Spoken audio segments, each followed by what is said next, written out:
ready for this? This is how we do it. Wait, repeat that. This is how we do it.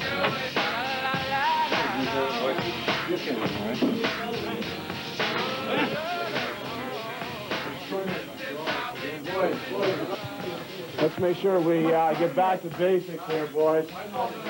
We haven't accomplished anything yet, guys.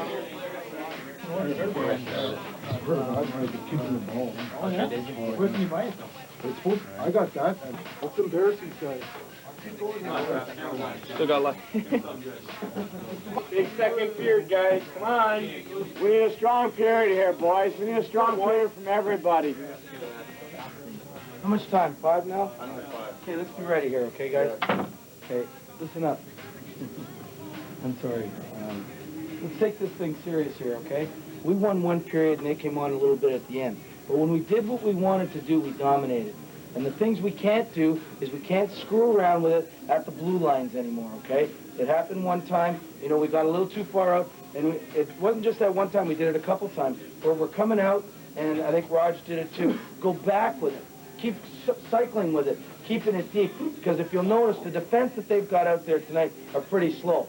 So if we cycle them, we're going to get a couple good chances to score. A couple really good stand-up at the blue line, Patty, Frapp, great hits out there. Keep standing them up, keep clogging up the middle. But most importantly, let's work hard in both ends of the ice.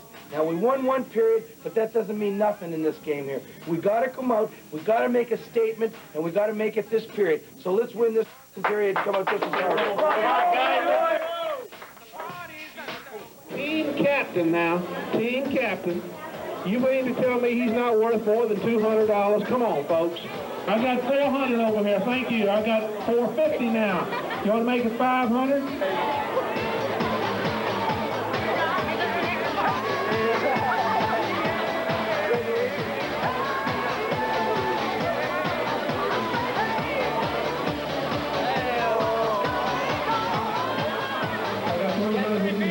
Got 350.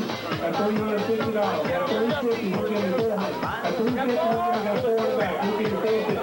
We'll give me 1900. All right. We'll give me $1,900. We'll give me $1,900. We'll give me $1,900. We'll give me $1,900. I got it. Got 28 once. Come on, Baxter. Hey, I'm not going back. Got 28 twice. I'm not going back anymore. Sold for $2,800. Thank you.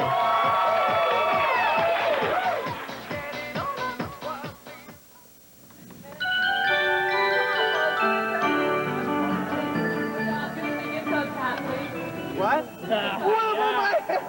Why are you giving the coach the hat? You want us to turn down the lighting here? Lights are too bright. Lights are too bright. Too much glare. From our family to yours. Do it fast. You are. It was originally your line. We're just letting you say because you weren't here. Do it fast. Here we go. Say nice and loud. Okay? In 3, 2, 1. From our family to yours. Happy holiday. 5 blown out brass. Well, I got curious. I'm not a frickin' singer.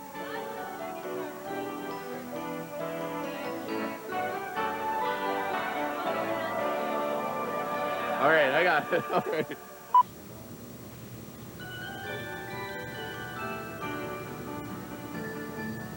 Ten melted ice caps. No, you guys were 9 fillet kingfish.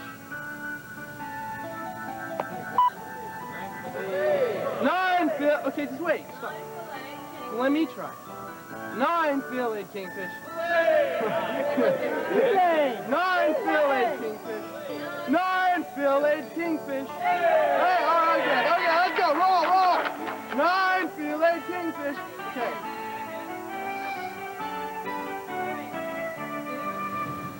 9 fillet kingfish.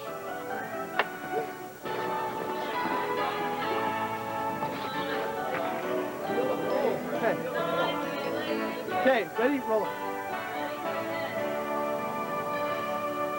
Stop. You shut up. I'm rattled right now. I'm probably so red I'm gonna die. 8. 6 grounded ice pilots.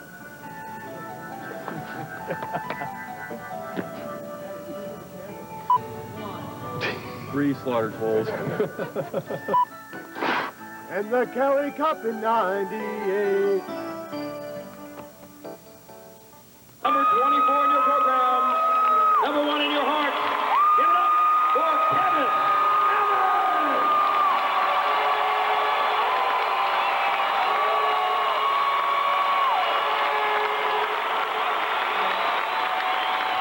Ladies and gentlemen, please direct your attention to the east side of the Coliseum. Kevin, this is to honor all that you have done.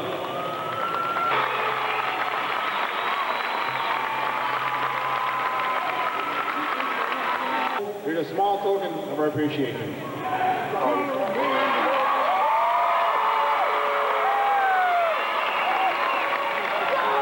Kevin, when I first signed you last year, I knew right from the start that you'd be, knowing you and your family very well, that you would be a very popular player on the coast. Little did I realize how much you've meant to the people in the community of the Gulf Coast of Mississippi, and I was very honored to be able to work with you. I wish you all the best in your upcoming career. I know you're going to be very successful, and you know anytime you need a hand or anything, give me a call. I'm very proud of you tonight. Way to work.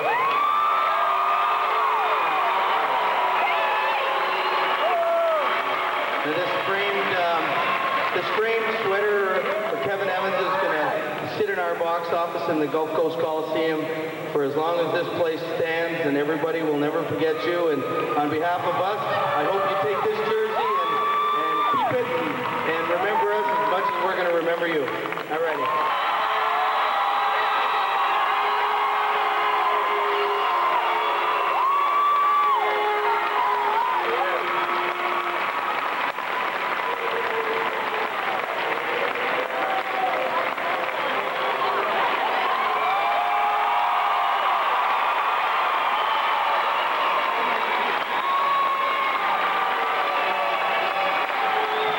I've just completed the 2 dreams that I've ever wanted playing hockey, and one was to play in the NHL, and the other one was to be recognized in the way I am tonight. So there's my 2 dreams filled. To you all, I thank you. I love you. I'll miss you, but I'll never forget you. Thank you. And that is a major penalty on that, so Look out, Mike Berry's trying to get back. Here they go, Berry and Frappier. He's going to have to swing the referee. The linesman drag him down. Now Frappier comes in. Look out. There it goes, Freddie. Here we go. Gulash grabs Roshan. Now Kozemer comes in pounding Gulash. There's 2 on 1. Come on, get some control out here. Now Troy Mann comes in, hits holding him. Kozemer gets off of Gulash. Belanger and Rubnall as well. And I'm telling you what, Gary Gulash and Roshan now after each other. Delorme out at the Birmingham Bull blue line. Guzda in the near face-off circle. Talks with Jamie Hicks. Now behind the play, they're still down. Frappier and Berry started this. Berry still wants a little more Frappier. Linesmen are just dragging him around. I'm afraid Berry may hear from this. Now Gulash gives a poke. Right at Kravitz, not once, but twice. Now here they go, uppercut by Gulash. An overhand right. A left by Kravitz. A right by Gulash. Now here comes Kozemer, giving left after left to Belanger. Belanger goes down. Now Jamie Hicks tries to break free to go help Hugo. Now at the bench, here we go. We got Roger Maxwell trying to get it. Goaltender, Patrick Charbonneau. He's going to try and go over himself. Oh my gosh, hold on. Things are out of control. Now head coach Dennis DeRozier wants everyone to calm down and do not even think about going over the boards. This situation has escalated into this because of a non-call, a cross-check at the back. Now here we go at the bench. Stephen Yule, now a stick comes in. We're going to have all kind of trouble. Stephen Yule trying to get at the Bulls man. Patrick Roshan tries to keep them off.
You're unbelievable.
SeaWolves, Skates of Glory, a year to remember. Hello, everybody. I'm A.J. Jardina. For the next 30 minutes, Sports Watch 13 will take a look back at the 1998-99 Mississippi SeaWolves Super Fantastic ECHL season. It was a year to remember, one the coaches, players, and fans won't ever forget. This was the reaction Sunday night following Game 7 of the Kelly Cup Finals as 9,150 fans packed the Mississippi Coast Coliseum and celebrated the ECHL championship. It was an unbelievable feeling. The atmosphere was electric, thanks to a group of men who accomplished their goal, never giving up when it looked bleak at times.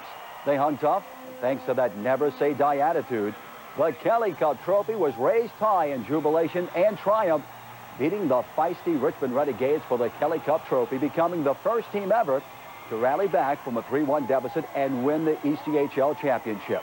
Later on in the show, we'll recap the Kelly Cup title run. The season began a little rocky. 3 wins, 6 losses, and 1 shootout defeat. Coach Bruce Boudreau knew he had to shake things up. He traded Sean Frappier and brought in Kevin Hilton. The result? Instant success and a long winning streak. The SeaWolves would finish 5th in the Southern Conference standings and wouldn't be denied in the playoffs, making a furious run in the Kelly Cup Finals. Championship teams begin with the head coach. For the SeaWolves, Bruce Boudreau has been a perfect fit. He knew what strings to pull, bringing in a couple of veterans who helped propel Mississippi to the next level.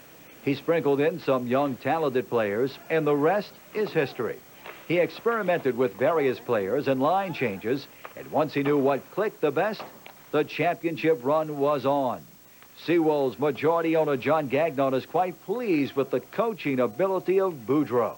I know that the franchises go through a 3-year cycle because of the veteran rules. You start with some rookies in the first year, and then they improve every year.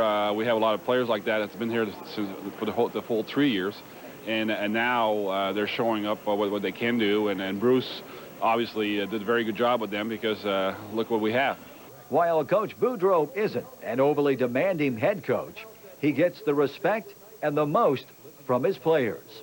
He's not a hard-nosed coach. He's a coach that's fun to be around. He makes it fun to be out there. He's a little bit goofy, and he likes to have a good time, you know, and then if things aren't going how they should be going, he knows when to drop the hammer, so to speak. But, you know, he's a very, very well-prepared coach. He's one of the most prepared coaches I've ever played for. He's always watching video. He's always trying to figure out what the other team's systems are. And like I said, the best part about him is he's kind of like a friend. He's not like a slave driver or just a coach that you never get to see or talk to. I mean, he knows his players. He knows character. I mean, every guy here is for a reason. You know, everybody's got a trait that we need to win, and you know we're getting it from everybody. And with Bruce knowing that knowledge, you know, it helps so much. Here with us now, the head coach of the Kelly Cup champion Mississippi SeaWolves, Bruce Boudreau. And Coach, thanks for dropping by. And Sunday night was I guess the biggest night of your coaching career, and your thoughts. Have you sat back and say, boy, I can't believe we did this? Well, sometimes, AJ, you wake up in the morning, you don't realize, you know, you're a champion, and it'll sink in, and as time goes on. I mean, right now I'm just waiting for the next round. I mean, it seems like we've been playing forever, but it was a tremendous ride, and to end it the way the guys did, it really was sensational. I mean, talking to a lot of people in the hockey world in the last couple of days, and you know, this may never happen again. Double overtime, Game 7 in your building. It's something when you're growing up as a young boy, mostly in Canada, that you want to sit there, and this is your dream, to score that goal. So. Your dream came true, no doubt. Mm-hmm. Now, there were certain players, obviously, it was a team effort, great coaching. But one player, when you weren't doing too well, you decided, hey, I'm going to make a change here. So you decided to trade, and you traded for Kevin Hilton. And what impact did he have on this team and turn things around? Well, it was huge. I mean, other than just being a really good hockey player. I mean, at the time, we were going on with 2 centermen. And so the third line, or the other line, was really hard pressed because we're using wingers. We're using Troy. We're using Bob Wood. We're trying to combination. But you needed that third line to get the balance. And when Kevin came here, he gave us, I think, 3 of the best centers in the league with Kevin and Mark Ruppnow and Cody Botel. And I always believed that the strength is, you know, strength down the middle, and whether it be baseball through catcher, pitcher, you know, middle infield and center field, or hockey in the 3 centers. And once you've got that balance, I mean, you can compete with anybody, and that really was sort of the the missing ingredient up to that point. Now, Coach, when you were watching the game, obviously in the box there, you're saying, we got to win this thing, and they almost scored, and obviously Travis Scott made 2 great saves on breakaways. When you scored the winning goal, your reaction? I don't know. The first thing I remember is jumping on somebody. Like I didn't see the goal. I mean, I just looked at all the reaction. I assumed we won. And then I look and everybody's just jumping and I was so happy for them. I mean, I've been fortunate, I mean, it was a long time ago, but to win. But I know a lot of these guys hadn't won. And the jubilation, the feeling that you get from that kind of success is like when they were skating around with the trophy, I was just sitting back, basically crying, and I was just so happy for them. It was great. Coach, I tell you, we're out of time, but hey, great season. We appreciate it. Super job ahead, Coach. Super season. We want to thank Coach for a job well done, and tell you what more can you say? And coming up, we're going to have more of the Mississippi SeaWolves. Don't go away. We'll show you the stretch run that led to the Southern Conference title.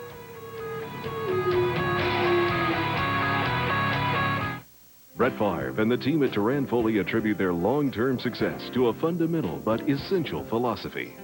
Teamwork is critical for establishing a winning tradition on the field. I know the same goes for the automotive business. That's right, Brett. Turan Foley wouldn't be where it is today if it wasn't all the employees working together to satisfy the customer. Every customer that walks through Turan Foley's doors can be assured of total customer satisfaction. That's the truth. When we work as a team, we achieve our goal of making the customer king. Welcome to Copa Casino. Only Copa Casino is locally owned and operated on the Gulf Coast. We're proud to be here, contributing more than $20 million annually in payroll and taxes. More than 500 employees who live, work, and shop here have one thing to say. Thank you, Mississippi Gulf Coast!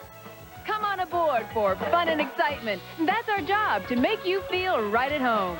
Copa Casino!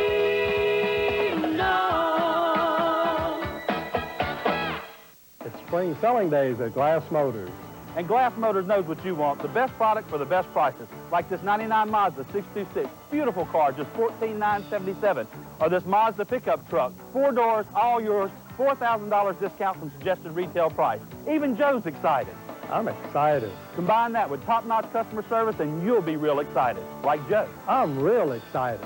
Come to Glass Motors today, where buying is fun and service is #1. Glass Motors, Pass Road, Gulfport. I've banked with People's Bank since I was a young man for the past 50 years. My people, my mother and father, they banked with the People's Bank, and I continued on. They know you. You are not a number. They know you as a person and an individual, and they want to help you. The People's Bank will be there holding steady as you go.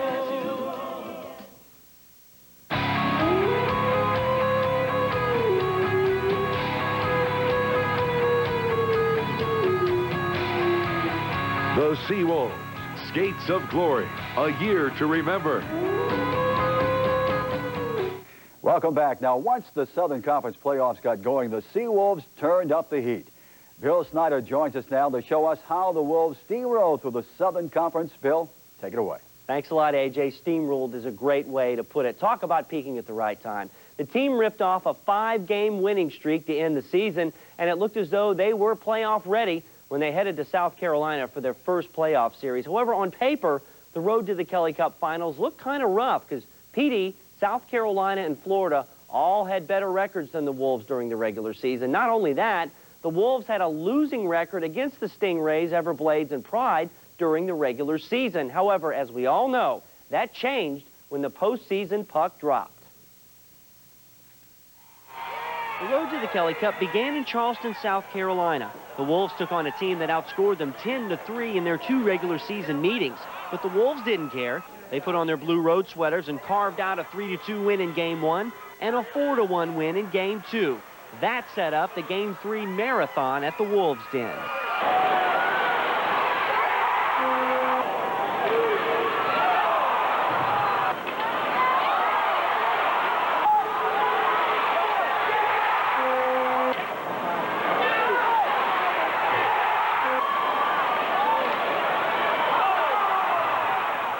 When the Rays scored to tie the game at 3-all with about a minute to go, no one thought that the game that seemed to be ending was just beginning.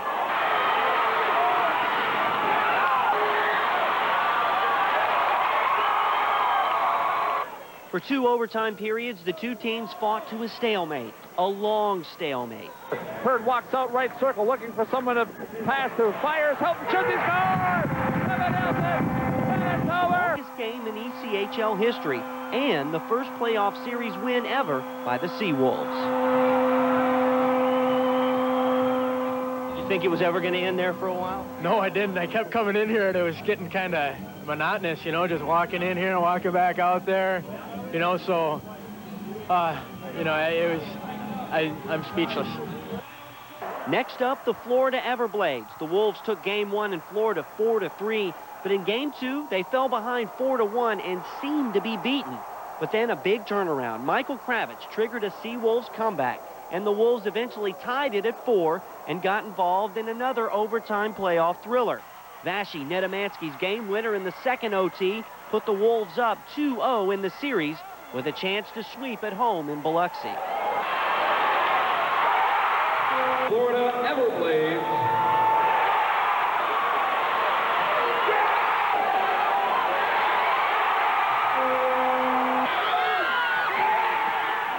And sweep they did. The Wolves took game 3 5-0 to win the series and stay undefeated in the playoffs. Then the big test, a best-of-7 showdown with the powerful PD Pride. Game 1 was another defensive struggle that also went into overtime, and when it did, Kelly Hurd stepped up with the game winner for a 1-0 SeaWolves win. Speaking of overtime, Game 2 went long thanks to a goal by PD's Danny Bousquet with less than a minute to go to tie it at 3-3. And that's where it stayed through the first 2 overtime periods. Then in the third, PD's Rick Bennett ended the marathon and evened up the series as it headed back to the Wolves' den.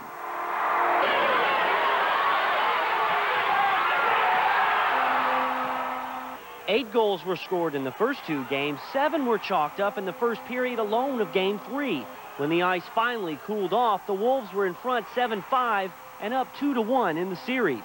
In Game 4, the line including John Kazabud, Mark Rupnow, and Brad Essex picked up where they left off in Game 3. With the game tied at 1-1, Essex fed Kazi and the Wolves led for good. Throw in an empty netter by Michael Kravitz to make the final 3-1 and give the Wolves a 3-1 series lead. The next night, the Wolves had the same scenario. They led late 2-1. However, SeaWolves killer Danny Bousquet tied it at 2-2 with about 6 to go in regulation. It stayed that way until midway through the first overtime, when Vashi Nedomansky found Kravitz in front of the net. Nedomansky works into the corner to Dallas, slipped the check center, to shot by Kravitz, shoots, he got his scores, Kravitz,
actually get to put a picture with the voice. And you'll see why we're on the radio and not doing your job. What do you think I look like? You know? I know what I wish you looked like.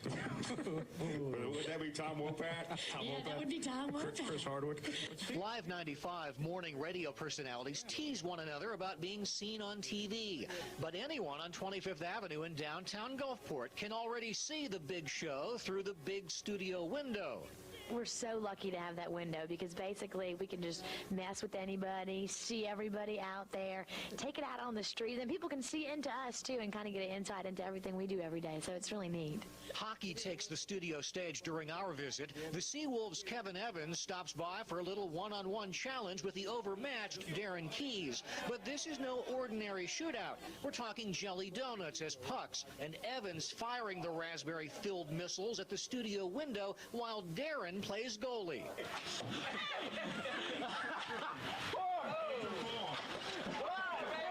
It got a bit messy as the SeaWolves' tough guy whipped Radio Man. Kevin Evans of the SeaWolves beating Darren in one-on-one hockey by a score of 8-6. That was awesome. That was beautiful, Kevin. What was your strategy? I mean, you whipped his butt. I tried to hit him as many times as I could. It's the kind of stunt listeners have come to expect from the big show, like toying with the TV guy. Number 3, what interaction takes place between you and the animal? And then the very first thing you visualize. A Big Show personality profile analyzes the action reporter as a frustrated psychotic ready to snap at any moment. More fun radio. The kind of stuff that keeps this team live wires in the morning. All three of us, I think I can speak for both these guys. We get out of bed in the morning just like, yeah, it's time to go to work. She gets out of bed like that. We just got to drag it. Okay, maybe it's just me, but it's really fun. We really have a good time. Good times early morning in the middle of downtown Gulfport. Steve Phillips, Newswatch 13. Tonight we turn back the hands of time half a century, back to the days when families gathered around their radios and listened to Walter Winchell or other voices who brought words to life. This Christmas Eve, Congressman Gene Taylor stars in Live 95's version of Charles Dickens' A Christmas Carol. Here's co-star Brad Kesey. Act 1, Scene 1, cast, ready on the set. A collection of local celebrities gather around 2 microphones. This is Live 95's attempt at A Christmas Carol. 5 o'clock on the Gulf Coast on this day before Christmas, and all is well. Over the next 45 minutes, a dozen people recite their unrehearsed lines. They do their best to paint a portrait for radio listeners. Merry Christmas, Uncle. God save you. Humbug. Christmas a humbug. Surely you don't mean that, Uncle. Scrooge may mean that, but Scott Sands sure doesn't. He helped create this radio showcase. To bring back some of the feels of old-time radios when families would gather around the radio on Christmas and just enjoy themselves by the fire. In Act 2, Scene 1, the production's headliner made his radio debut. Who and what are you? I am the ghost of Christmas past. Long past? No, your past. Rise and walk with me. Where? Not bad for a guy who voted to impeach the president. I'm going to help redeem you. Come, walk out into the night, into the past. Afterward, Congressman Taylor critiqued his performance. If I would have known that everyone else was goofing off as much as they did, I would have lived a little bit more, but we'll catch up next year. Occasionally, a few TV types showed off their acting skills. What idol do you refer to, Belle? Trust me, these were not Academy Award-winning caliber. You're the third and the last. I am the ghost of Christmas yet to come. The smallest Seawolf played Tiny Tim, and all-star Patrick Rochon used a little French to remind everybody that Christmas is an international holiday. Joyeux Noël et bonne année. God bless everyone. A holiday wish from the stars of this radio production. Brad Kesey, Newswatch 13. What a good idea, not telling bad. you, it wasn't good. The congressman was impressive. Oh, Our guys, I know. Cassie and Snyder better just stick with their news work. They did fine. Good effort. Of rollerbladers. Okay, it's a friendly mob, but this group is serious about this skate. As a lot of people have cancer, and I just want to help them. And this is the perfect way a kid can do that. As each wheel turns, the rollerbladers raise money for the American Cancer Society, and they have a good time. After After all, they spend their morning skating alongside some of the best athletes around, the Mississippi SeaWolves. You can see, I mean, the kids enjoy us coming out, and it's a great cause, and it's just so much fun. It's a great time, you know, the kids blow by me right now, left and right. I feel like I'm on the ice again. It seems the kids are the toughest ones out here, no matter what some people claim. Patrick and I have been training for 6 months for this event, and I'm so sorry to all you little kids that we had to smoke you, but I mean, that's just talent. Virginia, didn't I see you holding onto the van to skate earlier? No comment. No matter how they made the trip, speeding down Highway 90 or inching along, each of these rollerbladers has a reason for helping the American Cancer Society. Do it for other people, and it's just fun to skate outdoors. Because my mom's friend has cancer that's called leukemia, and my aunt died of it, and I just want to help out. Well, my sister's friend that lives up in Maryland, her son has leukemia, and it's just like we're out here to have fun and skate for a good cause for people. About 350 people skated in today's rollerblade for cancer. The money raised will go to research and patient services in the American Cancer Society. Now, all of the money is not in yet. The Mississippi SeaWolves will donate a portion of the money that they raised last night in the exhibition game will be added to the $8,000 that the rollerbladers raised. Well, glove it right there, and with Maxwell, and here we go. He's stepping off with Gary Goulash. Roger Maxwell and Gary Goulash. Heat up there. They're trying to break free. A right by Goulash. Up against the glass goes Maxwell. He goes down, and a left there by Goulash. Big Gary taking the big winger down for Mississippi. Tied up, a little bit of infighting, and then all of a sudden, Gary gloves with Essex. Tied up in front of the SeaWolves bench. Essex with the left. Tasker with the left. Essex with the left. Tasker with the left. Then another left by Tasker. Tasker gets another left. Essex gets a right. Essex gets a right. Still tied up close. Tasker gets a right now. Tasker with another right. Essex gets a quick right in. Real close together, Essex and Tasker. Essex gets a right. Tasker gets a left. Tasker gets a right in. And then Essex gets a right in. Tasker gets a right in. Esker gets a right in. Here's Tasker with a right. Essex with a right. They're changing rights like crazy. Tasker with a right. Essex now hanging on, and they're separated. A big fight there between Tasker and Brad Essex.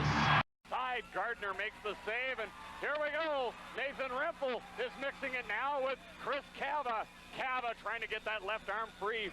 Cava and Rempel. Rempel gets in a couple lefts as Cava trying to get the right arm free. Now he's working it with the left, and he's pumping him a few times. Rempel and Cava, a couple tough customers. They're in behind the net. Cava trying to get the arm loose, and he popped him with the right. Chris Cava put that one right on the melon as Cava continues to wrestle with Rempel, and in come the linesmen. They're just plain tuckered out. That was a whale of a fight. That was a great duel. Behind Ozier, who flips it up the near side with 6 seconds remaining. 5-3 Louisiana, puck in the near corner. That's going to do it. Guess who's in first place? Guess who's in first place?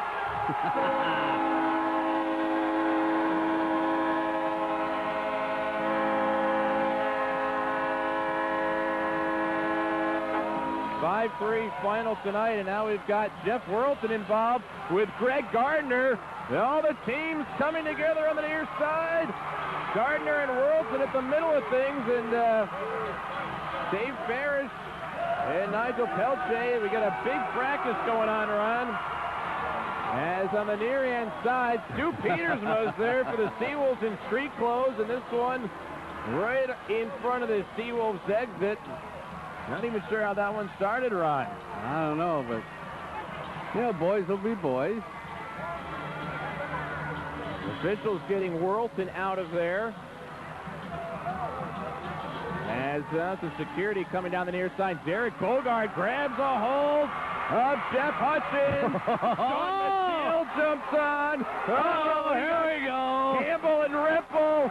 We got a Donnybrook here on Handy. As Jeff Worlton trying to break free of Nick Kephart on the far side to get at Mike Scott. Meanwhile, Rempel holding on with Hutchins. Dave Ferris getting... What is Ferris doing out there? He's trying to get Jeff Worlton off. Well, him and Woods are going at it. No, not yet. We got Ozier holding Greg Gardner on the near side. Chuck Suss has Piggy. And Bogard. Wow. Ron, seen everything tonight. Kettles and Mathiel paired up, just standing next to each other, chatting. Now we got Kip out there. Police officer Kip out there is like, oh, my God. John DePork and Chuck Suss trying to sort things out. It was Cava at the bottom of a pile with Bogard. This would make for a very entertaining playoff meeting, Ron, should the two teams hook up. But let's not forget the Ice Skaters behind Phil Ozier, 26 saves in first place, as now all the players are kind of separated. Ricky Constantine was happy because their trainer's a little heavier than he is. And now still not done. Cava and Skihar yelling at one another. It's a dangerous situation where the SeaWolves trying to get off the ice, and Sean Skihar pointing at Chris Cava as they are separated. I saw one of the SeaWolves at the gate. I'm not sure who it was. One of the players in street clothes reached out with a stick and poked at a couple of players. And all this was going on, and now all the equipment trying to be sorted out here. And this one's over. Our pencil may run out of lead with all the penalties that are going to be handed out here. Oh, well. It's part of the game. 5-3, the Ice Skaters win it tonight.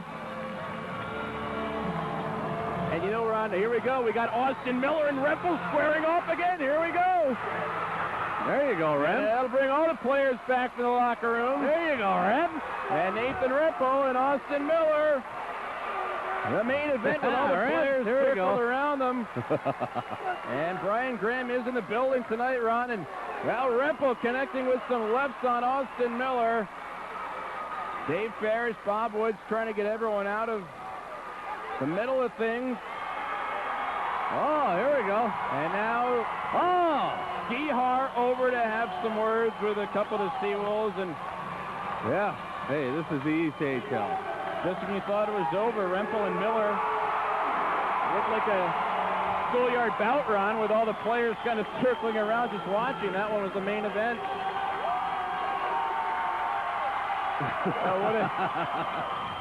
What a game. Old-time hockey. I love it. I love it. What a game for Brian Graham to attend tonight. Oh, yeah.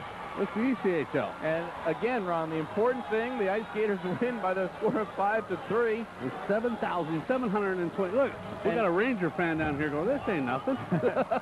And Phil Ozier picks up his second win of the year. Ron, I'm not sure if we can go to break. Something may happen again, but... Well, look at Chuck Suss. He's out there picking up equipment. 5-3, the final score tonight. The Ice Skaters win over the SeaWolves to hop into first place and take over the Southwest Division lead. The SeaWolves do play tomorrow.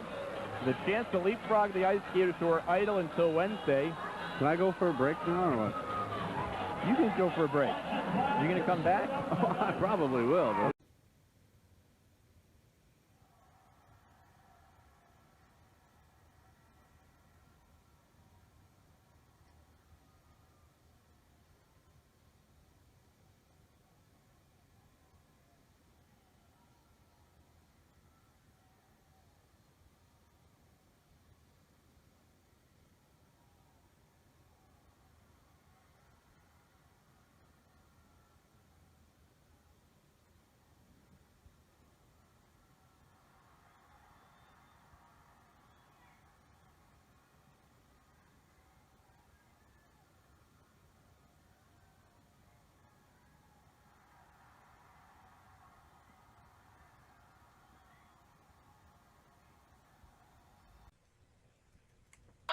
Back to 5-on-5.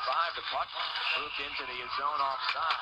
Now he's got to fight behind the play. It's Benner Rozantsov going at it with Pasternaky right in front of the penalty box there. A couple of heavyweights, Andrew Pasternaky and Jesse Rozantsov. And Pasternaky gets the right three, and Rozantsov lands the line of his own. Taking down Pasternaky as Jesse Rozantsov came back from that one. Quite a battle, Batsy, with a couple of heavyweights there. Some big guys. They're both 6'2", 6'3", 220. When they start throwing the bombs like that, it can get pretty scary. And they were both exchanging well, and then Jesse gave him a good shot at the end there, knocked him down.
so far.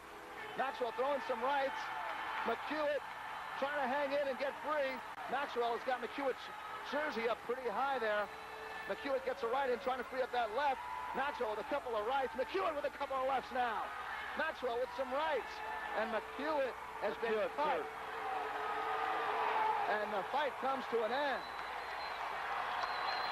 Maxwell lifting his arms up to the crowd, and McEwitt is going straight to the locker room as he got tagged with one and is bleeding over his left eye. Well, that was a good tilt. So after the goal, immediately a fight.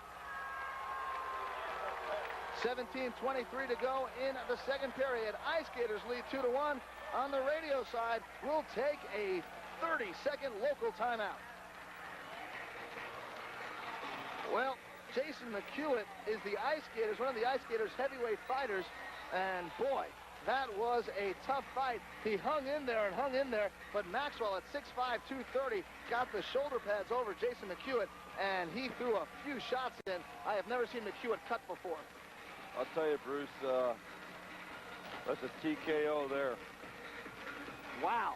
Well, that's only round one. First, and they're talking. This should be interesting. Let's see what happens.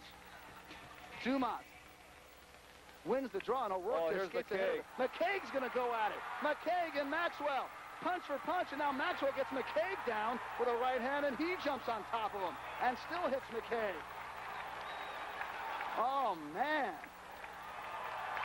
Well, Roger Maxwell's 2 for 2 tonight. McCaig's cut. McCaig bleeding out of his mouth now. He's going to the locker room. Wow. Rob McCaig's got a pretty nasty cut around his mouth. And he's going to be going in and get stitched up as well, as Maxwell is 2 for 2 with 2 of the ice skaters' better fighters. Well, 10:48 to go while they clean up this mess and Rob McCaig heads to the locker room. We're going to take a timeout on both the radio and TV side. Ice skaters lead 4-1. This is the Ice Skater Hockey Network. Meanwhile, Rob McCaig has gone to the locker room, and Jason McHugh hasn't returned yet. It looks like these penalties are just going to even out. They're just going to say both guys went at it, and so be it.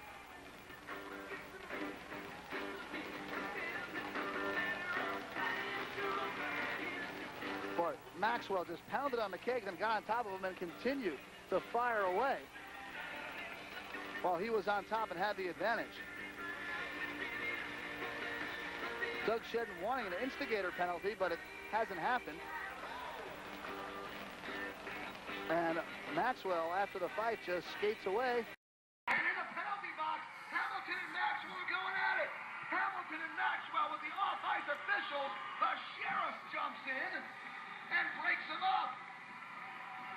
The words got ugly, and the police had to get into the penalty box to stop Hamilton and Maxwell. They are still yelling at each other. And now Maxwell throws a water bottle at Hamilton. The police are in the penalty box. T.D. Smith is on the ice. The only time you'll see him on the ice in his lifetime. And everyone's standing around going. The side, Gardner makes the save, and here we go. Nathan Rempel is mixing it now with Chris Cava. Cava trying to get that left arm free. Cava and Rempel. Rempel gets in a couple lefts as Cava trying to get the right arm free. Now he's working it with the left, and he's pumping him a few times. Rempel and Cava, a couple tough customers. They're in behind the net. Cava trying to get the arm loose, and he popped him with the right. Chris Cava put that one right on the melon as Cava continues to wrestle with Rempel, and in come the linesmen. They're just plain tuckered out. That was a whale of a fight. More about the first face-off against kids' cancer. Mississippi SeaWolves are fierce warriors on the ice, but they're using their hockey sticks and pucks to fight against a terrible disease through the first face-off against kids' cancer. We are the only professional sports franchise on the coast. And we thought it was very important for this team to be an integral part of this community. T-shirt sales are just part of the fundraiser. An auction is also expected to reel in some big bucks.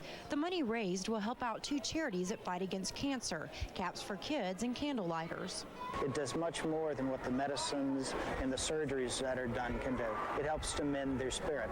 This game is a culmination of hard work and the players mingling with cancer-stricken children. And at least one Coast family says the SeaWolves have scored big with them. Harrison Caden was diagnosed with kidney cancer 3 years ago. It was a traumatic experience for him and his family, but spending time with the SeaWolves has boosted his spirits. It's become a very personal experience, I think, for all of us. The SeaWolves have not only opened up their lives here on the rink, but also their lives and their homes to us. And we've had a lot of fun experiences with them, and we've done a lot of neat things. Harrison's cancer is gone for now. He hopes the disease is gone for good, but he knows one thing for sure. He's made lifelong friends with these hockey players. In Biloxi, Tony Miles, WLOX News. Bill has highlights from the SeaWolves Ice Pilot Sports. It's been a long time, but hopefully the SeaWolves were glad to be back home tonight. Yeah, they were. They've been home once in the last month. Now, finally, a little home cooking, and it helped them. Earlier, we showed you how the SeaWolves fans faced off against kids' cancer. Meanwhile, on the ice, the playoff-bound Wolves had a chance to tie the Ice Gators for first if they could stop the Ice Pilots. First period, Pensacola's Trevor Allman, the rambling man, I guess, passes to Kerry Ellis-Toddington, 1-0 Pensacola. Second period, Greg Pankowitz and Gregor Baumgartner play the two-man game. Baumgartner gets the goal. It's 2-0, but the Wolves storm back. Derek Bufflin with a wicked slap after the faceoff cuts the lead in half. Later on, it's Stu Pietersma. He's feeding John Evangelista. Stumpy ties it at 2. Wolves keep going. Third period, Jim Baxter, the nice cross-ice pass to Mike Scott. Mike Scott shooting down all the Pilots in his way to the twine, making it 3-2. That's how it ends. And Mississippi is back in a tie at the top of the division. Jimmy made a great play up the wall and put a good pass where I could skate right into it, and the guy got a little bit, out of position. Fortunately, I was able to beat him to the inside and got pretty much a breakaway, so fortunately, I was able to put it in. The guys battled hard, 60 minutes, they wanted that one bad, and they did what they had to do to win. Scott's been playing well. The whole team's been playing well. The SeaWolves, of course, clinched a playoff spot, and tonight was a perfect night to have the season-high attendance with the face-off against kids' cancer. Terrific night all around for the Wolves. Scrimmage because the Wolves have pretty much owned the Kingfish this season. The SeaWolves are 9-1 against Baton Rouge, and in the last 2 games, they've outscored the Kingfish 16-4. Tomorrow, they meet again on the banks of the Mississippi. As of now, the Wolves sit in second place in the Southern Conference as we enter the home stretch of the regulars of hypothermia are. Botel is studying to be a doctor when his hockey career is over. Check that out. I'm just trying to plan for my career outside hockey. I'm getting up there in age. I'm not old by any means, but hockey-wise, I'm getting a little older, and I just want to be prepared for my next step. Growing up, I wanted to be 2 things: a pro hockey player and a doctor. I've been able to pursue the hockey, the hockey aspect of this. And for 6 years now I'm looking for a change. Next couple of years, hope to get into med school and continue on. Well, the bumps and bruises and cuts those hockey players have, he's getting a good head start, I think. Sure. The game, they're still playing right now in overtime. Hello, everybody. The Mississippi SeaWolves trying to remain atop the ECHL Southwest Division race. Laced up the skates against the South Carolina Stingrays tonight in the Wolves' Den. The Mississippi SeaWolves strike first at 19:30 of the first period. Chris Allen, the SeaWolves' newest player, pulls the trigger. That's in the net. And it was Teddy Bear toss night as Bears rained down on the ice. At 12:06 of the second period, the Stingrays tied the game on an assist from Joel Irving. And then a little controversy. Robin Gomez with an apparent goal for South Carolina. Was it a goal or not? The officials meet, and they say no goal, and that didn't sit well with Stingrays head coach Jason Fitzsimmons. South Carolina comes right back at 17:48 of the second period. Marty Clapton with a rocket shot, giving the Stingrays a 2-1 advantage. This was a tough hockey game. Let's go to the scoreboard. The game ended in a 2-all tie, forcing overtime. They're playing overtime right now. The SeaWolves will entertain Pensacola 7:35 tomorrow night. The Louisiana Ice Gators defeated Pensacola 4-1, so if the SeaWolves want to remain in first, they must win tonight's game. Botel will concentrate on his studies. He was accepted into a 4-year College of Dentistry program at the University of Saskatchewan. Botel wants to become a dentist. The 5'11", 190-pound native of Wainwright, Alberta, played 6 years of pro hockey. In 411 games, Cody scored 139 goals, recorded 162 assists, along with 336 penalty minutes. Botel was acquired by the Mississippi SeaWolves in a trade with the PD Pride on March 2nd, 1998. He was a member of the 1999 ECHL Kelly Cup Championship team and represented the SeaWolves at the 2001 All-Star game, so good luck to Cody Botel. Yeah. He was a good one. Yeah, the future dentist probably knocked out a few teeth during That's right. He's familiar with the process. Thanks, AJ. Traded center Kent Dabidouk to the Reading Royals today for 2 players. In return, the SeaWolves picked up center Alex Kim and forward Tom Rollo. Kim scored 22 goals and 24 assists last season, while Rollo recorded 11 goals and 19 assists. Davidou collected 12 goals and 24 assists in 25 games with the Seawolves. Players on strike? Well, it depends on how you define the term strike. What some would call a walkout, others would call aggressive negotiations. Today we sat down with Seawolves player rep Stefan Walby to find out exactly what's going on. Strike mode. That's how Seawolves captain Stefan Walby explains what's going on with the ECHL's players. In other words, the players are trying to get the league to understand that they're serious about getting a deal done before the season starts on October 17th.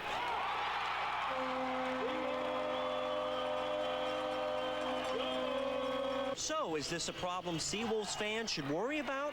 Walby says no. Mississippi's hierarchy is not part of the problem. In fact, he sees the local ownership as part of the solution. We've gotten the attention of other owners. Our owners in Biloxi, Mississippi here are tremendous owners. They're very much so player owners. They will do anything they can for the players. And they're the minority right now in this situation, but we need to get some people, more of the owners like Bo and Tom Brosick and Wolfpack LLC. We need more of those owners in this league for the betterment of hockey. Walby says as of now, the league and the players are deep into negotiations, and he thinks a deal will be worked out in the next 60 days. So basically, if the ECHL season started tomorrow, calling this a strike would be correct. But as of now, Walby says call it intense negotiations, call it strike mode, but don't call it an all-out strike. Negotiations are still something that's going to continue to happen for the next 60 days because, like I said, the betterment of the game, what's better for hockey is for a deal to get done, and we start October 17th. I mean, we're still 60 days away from hockey, and we need to get this ball rolling a little bit faster than meeting every 2 weeks, every 3 weeks. We need to know for the betterment of the game and for the opportunity for kids to grow up in a good atmosphere in professional hockey at this level, we need to get the ball rolling. Now, Walby says there's 4 issues that the players and owners have to work out: the veteran rule, the off-season reserve system, the league's salary cap, and perhaps the biggest one, year-round insurance for the players. Right now, ECHL players are insured for 7 months out of the year. As for the team, it's really been business as usual. In fact, today, the Wolves picked up defenseman B.J. Adams in a trade with the Florence Pride for future. The season started tomorrow, the league's players would be on strike. But the puck doesn't drop until October 17th. So right now, Seawolves player rep Stefan Walby calls the union's current situation strike mode. Walby told us today that if a deal between the players and owners isn't reached before the season starts, then there will be a strike. However, he doesn't think it will even go that far. We've gotten the attention of other owners. Our owners in Biloxi, Mississippi here are tremendous owners. They're very much so player owners. They will do anything they can for the players, and they're the minority right now in this situation. I've been to the negotiating meetings. It is a very, very positive room. It's not been like it has been in the past, and I think with a lot of the owners that are in place right now, they're good business people, and we just need more owners like ourselves that are hockey-oriented as well. As for the team, they made some transactions today. The Wolves picked up defenseman B.J. Adams in a trade with the Florence Pride for future. Mississippi Seawolves are losing one of their top players. Dave Paradise will be skating for Rockford, Illinois of the United Hockey League this season. In 4 years with the Seawolves, Paradise made an impact with 106 goals, 130 assists, 236 points, 23 game-winning goals, 41 power play goals, and 5 shorthanded goals. It wasn't an easy decision, but the St. Paul, Minnesota native couldn't pass up a chance to get closer to home. It's going to be tough to, come close to what I've had down here, but, I think we, talking to the coach up there, is that, it's going to be very similar to down here, but, there's times where you got to make a change, and I think this is going to be the best for my family. Paradise will always remember the ECHL Kelly Cup championship team and expects to play 1 or 2 more seasons before he hangs up the old skates. Outstanding last season, establishing a Mississippi Seawolves rookie record with 26 goals and 41 assists for 67 points. Today, Scott was traded to the Alaska Aces for future considerations. Head coach Bob Wood said Scott asked to be traded because he has an off-ice business opportunity in Anchorage, and Scott played his college hockey in 11. One of the SeaWolves' all-time greatest enforcers is back to defend the Wolves' Den for the 2003-2004 season. Although the ECHL's players' strike is still going on, the SeaWolves are still going business as usual. Today, the team announced that a blast from the past will be back to settle all scores on the ice. Roger Maxwell was a fan favorite when he laced up the skates and hit other players back during the Wolves' first 2 seasons on the coast. Now, after being gone since '98, Rockin' Roger is back. A bit of a homecoming for me, you never forget where you started playing your career, and this is a place that I've always felt home. One thing I always respect about the community is that people really, they really cared about us, and that's one thing that you can't forget. I wasn't going to go anywhere just to be there. I wanted to come somewhere where I was going to have a leadership role, show the kids the things that, the guys when I came here, the Kevin Evans, the Rolacheks, showed me. And we're here to win because that's what it comes down to. Earlier, you saw Roger showing off the team's new uniforms, or in hockey terms, sweaters, for the first time. Basically the same color scheme, but now they've got more of a traditional hockey look to them. The Wolves are also opening their own outlet store down on Highway 90 across from Kuko's in Biloxi. The store will feature SeaWolves merchandise. Now for the strike news. Today, SeaWolves co-owner Bo McMurphy echoed the statement released by ECHL President Brian McKenna, saying that hockey will begin next month according to plan. McKenna also says the league will submit a new collective bargaining agreement to the Players Union. Well, mark it on the calendar, October 17th, the Mississippi SeaWolves begin their 8th season of professional hockey, South Mississippi style.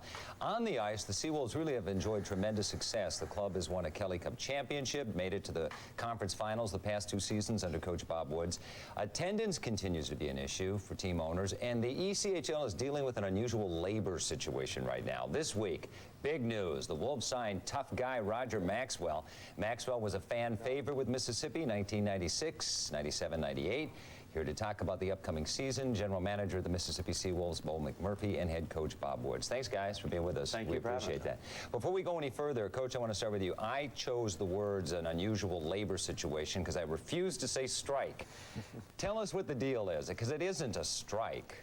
Well, this time of season, we're not playing hockey, so a strike probably isn't going to affect us that much right now. It is something that I believe strongly will be worked out here in the near future, and we will be playing hockey October 17th. How can you have a strike if you're not playing the game?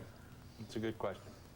And they called for a strike. That's what they called it. They said it was a strike. So, I mean, it seems a little strange, a little bizarre to me, I would think. Yeah, it does, and it will be worked out. We had a governor's meeting in Las Vegas for the last Monday and Tuesday of this week, and we fully intend on fielding a team and having our regular players back for the opening night of October 17th. Yeah, I think it's going to all be worked out. Are the players going to get more, substantially more? It's not, and I can't go into any details because of what we're under, but they aren't really asking for substantially more. They're asking for other things that, due to the climate of sports in general over the last 3 years, I mean, it's down in NBA, NHL, NFL.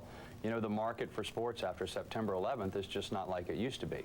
So they're asking for some things that the owners just aren't willing to give up on right now. Let's go right to Roger Maxwell. Bob, we go back to those early years when we saw 5,000 to 6,000 fans at the Coliseum, and then we look at the last couple of seasons where, we were down around 2,500 or so. And research has indicated that here in football country, a lot of sports fans, I think, liked the fighting at the hockey games. I mean, bringing Roger back is the fact that I think he's the toughest guy in the league, or he was anyway. I used to think he was the toughest guy in the ECHL. Is that a determining factor when you bring a guy like Roger Maxwell back to say, hey, this might energize fan interest? Well, that's the biggest thing. We're trying to get that excitement that was there the first few years of the SeaWolves, get the attendance back up, and Roger, I believe, was a big part of that. And he's played a lot of hockey since then. He's won championships at the next level, and we're going to be looking at Raj to come in here, number one, to be the policeman out there and take care of business, but also he's going to show some leadership and on and off the ice. So, well, that's what I wanted to ask. I mean, obviously, he was a fan favorite back then, and he was known as a tough guy, and fans do like to see a good fight now and then in a hockey game, but can he help the club? Well, I know from a skate standpoint. playing against him and playing with him, I know every time Roger Maxwell steps on the ice, everybody in the building knows he's out there, you know, and if you're a defenseman playing against him and you know he possibly could be dumping the puck in your corner and breathing down your neck, and he hit me a few times and I felt it, you know, so I think he's definitely can intimidate, not just fighting, but just being on the ice. Well, that's what you say, and that is hockey too, Bob, because it's not just the fighting, it's just the physical presence, and that does impact the game. When you get the puck in the corners and everything like that, and the other team's thinking, you know, Roger Maxwell's out on the ice, I think it does impact. You got a forward bearing down on you who weighs about 260.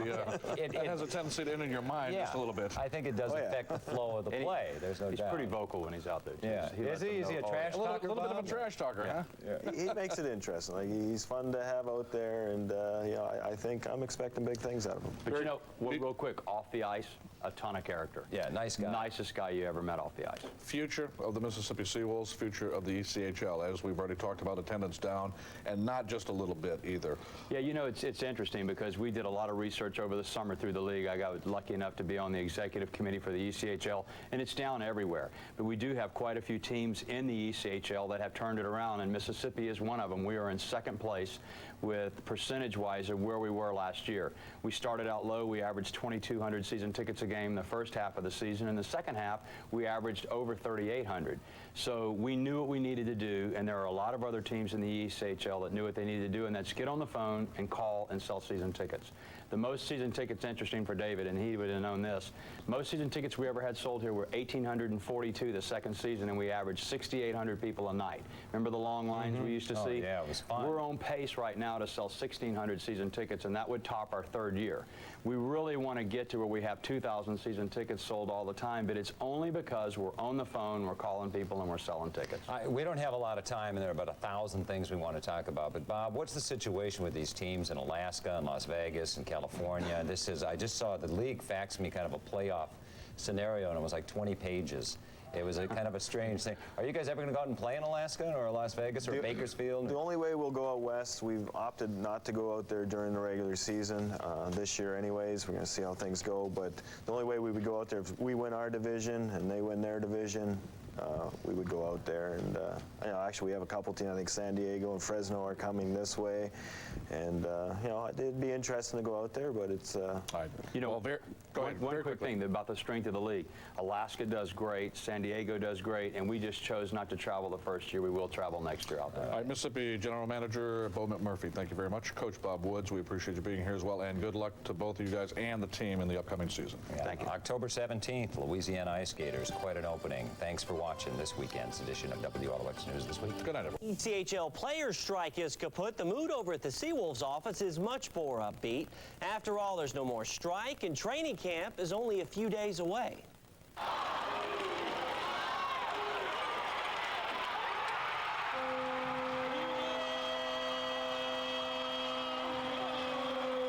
And if that's not good enough, add this to the positive vibe list. Stone Cold is officially back.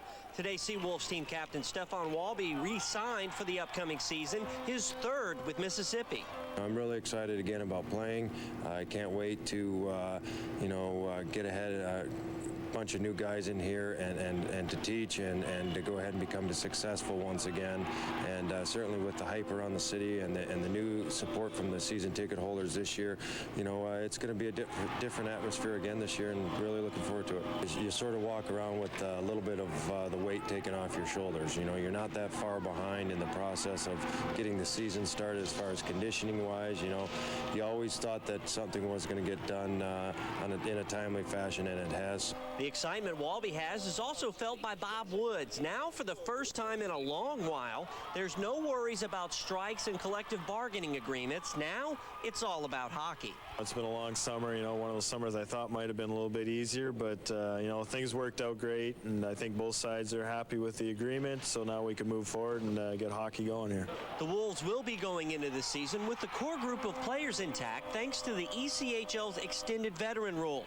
Now a player is considered a vet after 288 games instead of 250 like before.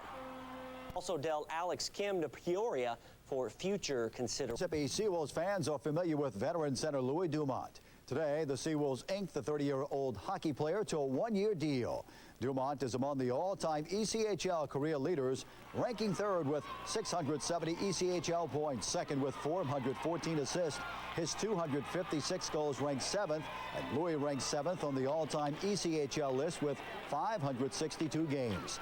Last season, he netted 20 goals and 51 assists with the Pensacola Ice Pilots.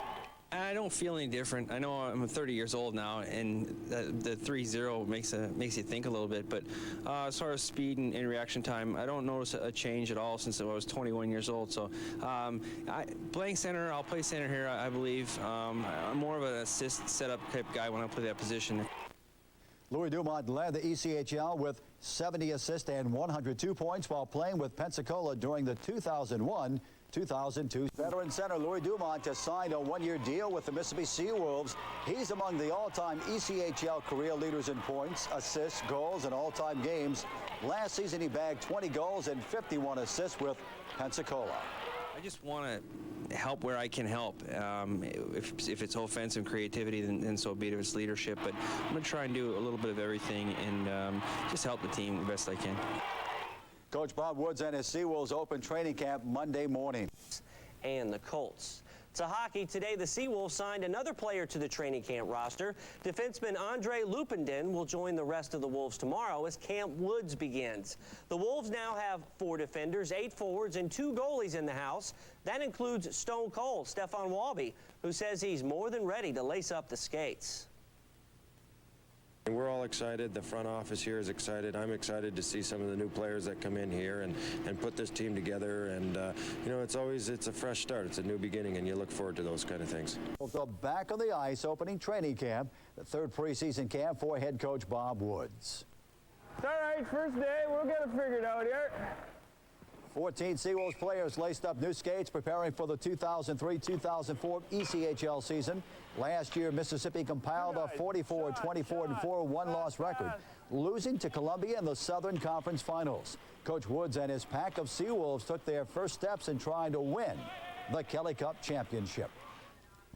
Today was just a good flow day, just to get the guys' feet back under them, and nothing too strenuous, but with this many guys, they get a pretty good workout out of it. We got a great bunch of guys in here, a lot of the guys that have been successful with this team in the past, so it's good to have all these guys back, and we look forward to making a really good run at it again this year. It's going to take a lot of commitment, you know, a lot of sweat, a lot of hard work, but, you know, we got, like I said, it looks like a good group of guys in here, and we got a great coaching staff, like I said, great owners, and just looking for a great season this year.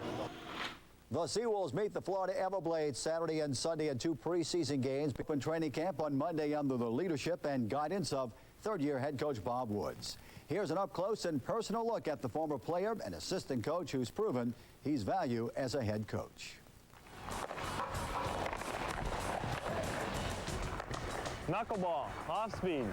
Well, I come from the Great White North there in Saskatchewan, where hockey's everything, and you know, if you want to get out of town, that's what you got to do. You know, it's something every boy that grows up in Saskatchewan wants to be the next Bobby Orr or Ray Bork or whoever like that, and you know, it just takes a lot of dedication and hard work and love of the game, and you know, a lot of hours. And 2 guys at a time, same thing.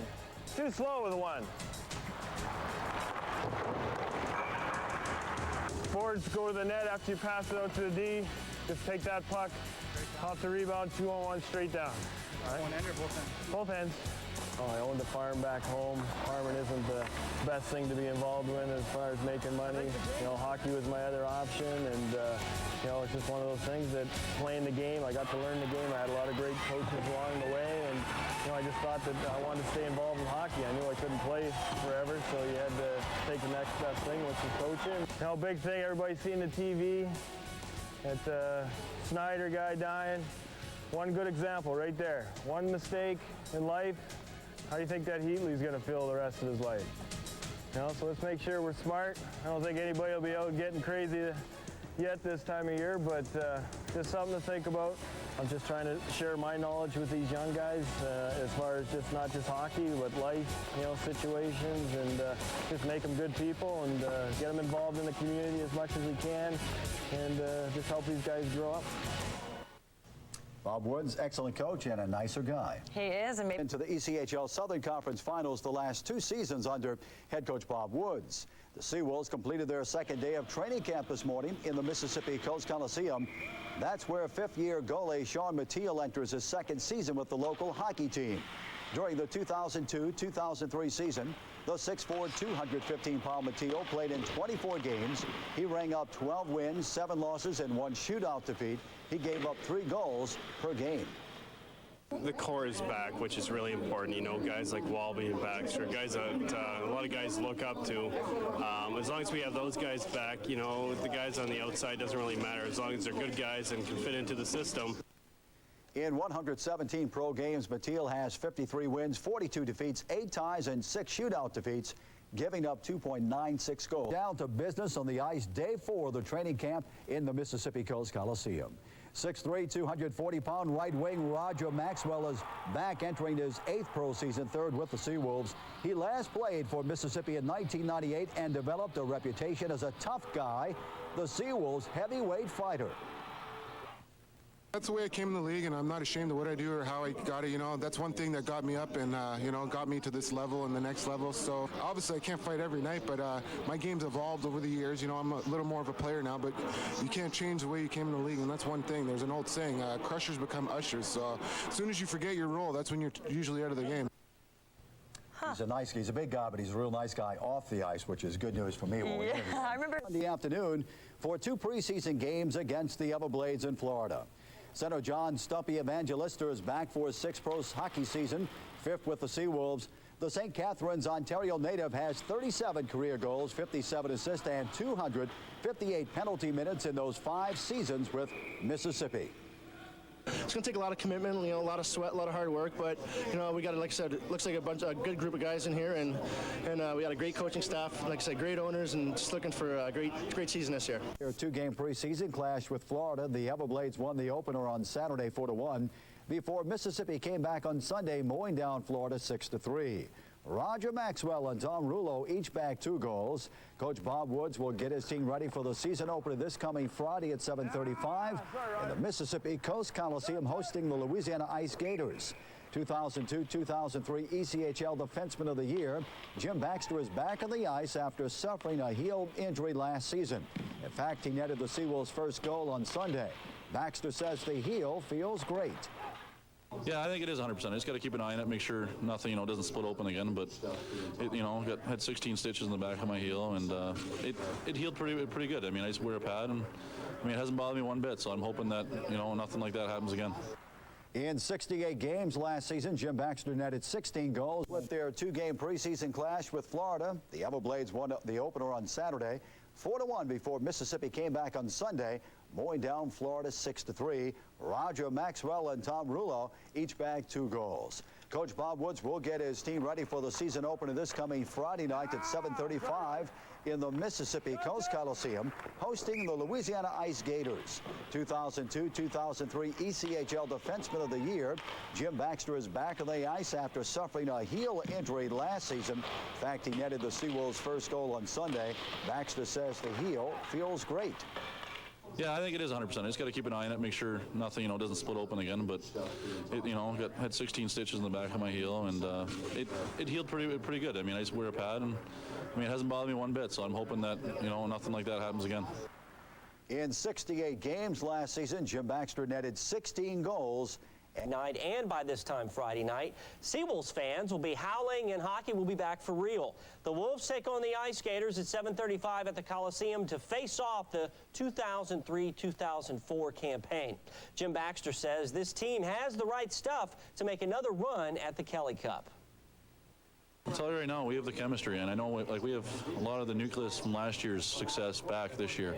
I mean, we picked up guys like Louis Dumont, you know, and we got Blazer back again. If he plays like he did last year in Baton Rouge, I mean, it's just only going to help. Of course, that's Friday night, the opening night of the season. At 7:35, the Mississippi SeaWolves host their arch rivals, the Louisiana Ice Gators. Then on Saturday night, the 2 teams face off again at the Cajun Dome in Lafayette. This season, both teams are on the new Central Division of the Western Conference. The location may be different, but the rivalry is still intense. My brother was in Louisiana. I spent some time in Louisiana. I think a lot of people gear up for them. They kind of got a pretty good name. So everyone's always got them for Louisiana, and then Mississippi's a good team. So I think it's just goes to show the two top teams, I think, in history here in this division have kind of battled it out, been at the top, and I think it's just natural for these two teams to battle every time. And great news, goalie Greg Gardner is back with the Seawolves. He posted a 32-17-4 win the last 2 weeks, getting ready for the long ECHL regular season. Tomorrow night, they drop the puck for the real against the Louisiana Ice Gators. And when they do, look for goalie Greg Gardner to be in the starting lineup. Due to a numbers game, Gardner was released by Rochester and is heading back to Mississippi. He rang up an impressive 32-17-4 one-loss record last season. Mississippi begins the 2003-2004 season with 3 games and 3 nights right out of the gate. After Friday night's battle with Louisiana, the two teams will head to Lafayette and play again Saturday. Then on Sunday, the Seawolves host Pensacola. We touched up on all our systems. We worked on the power play the last couple days, and we're just, doing a lot of experiments. And so it's more or less today was just preparing you for the game. And tomorrow morning we'll go out, have a little pregame skate, just get loose and get ready for the game. We just go out there and just let your experience take over, and we try and tell the young guys that. The status of goalie Sean Mateel and defenseman Patrick Rochon remains up in the air. Both are awaiting their immigration papers from Canada. And again, Boston had the lead 5-2, 8th inning. Yankees scored 3 runs. Wife. He says he wanted to show his support for the team and the coast in general. As the Seawolves fought it out on the ice with the Pensacola Ice Pilots, Barber's also preparing for a battle of his own, a debate with Governor Musgrove here at WLOX tomorrow night. Now, as to the New York Times article, Barber says the Mr. Washington title doesn't bother him because his years of experience in the nation's capital will help Mississippi. It'll be an honor for me to take the skills, the experience, and the relationships I've developed over the last 20 years and put them to work to help turn Mississippi around and give our children the future that Mississippi has the potential to offer. And Haley, Barber says that 37% of our state's budget comes directly from the federal government. Of close but no cigar battles with Louisiana, the Seawolves, they were more than happy to face the Ice Pilots today.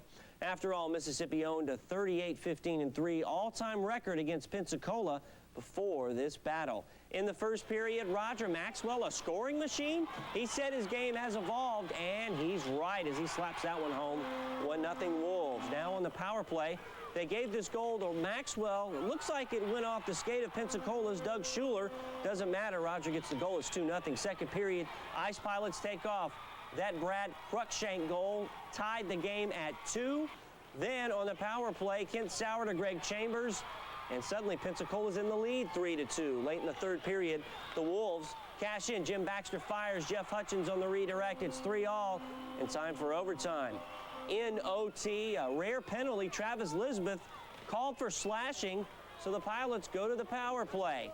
And they cash in. The rookie Greg Chambers, just an open lane there to shoot 1-on-1. That's it. The Pilots win it in OT, 4-3.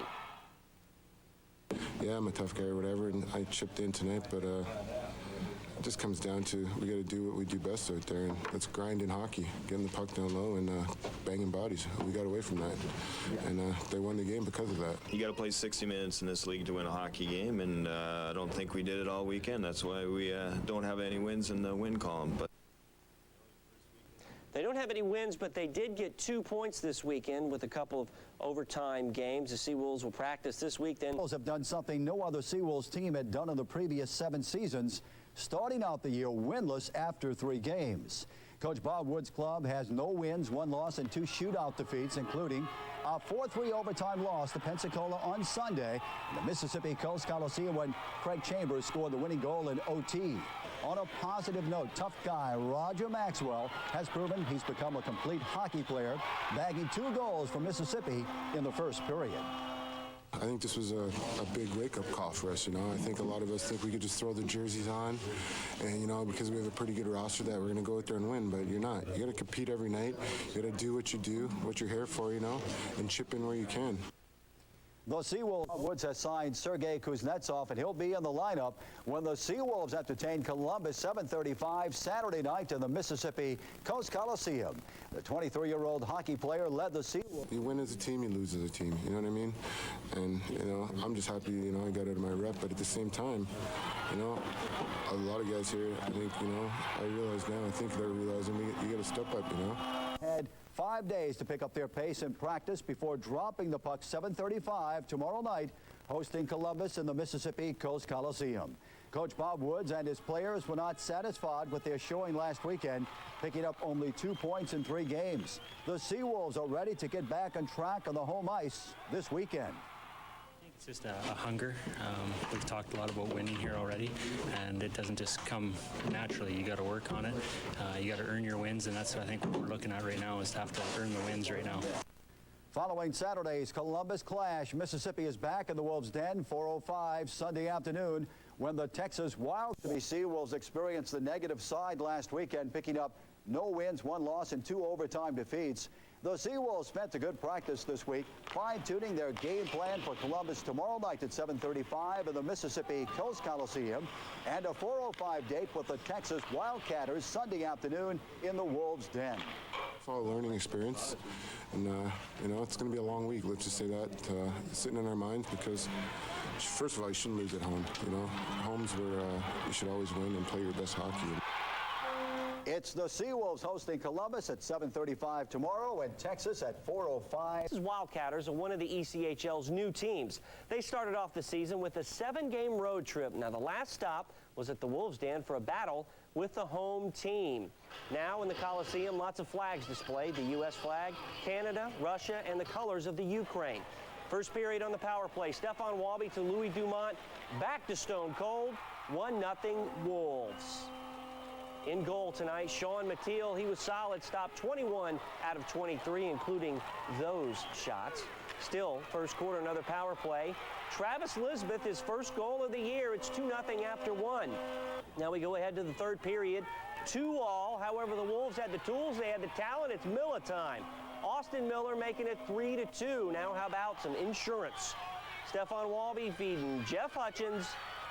It's a 4-point weekend for Mississippi. They win it 4-2. It was time to get busy and time to get serious with the talent that we have on this team, and certainly the winning opportunities that we can make for ourselves. It was time to come out with 2 strong efforts, and we did. The guys just put their minds to it. We didn't panic. We believed that if we went out there and took care of business in the third, we'd come out on top, and we did that.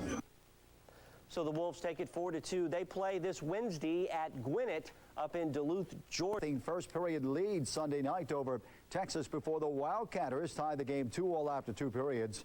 The SeaWolves regrouped in the final period. Austin Miller bagged a goal at 10:21 of the third period, and momentum was on the side of Mississippi.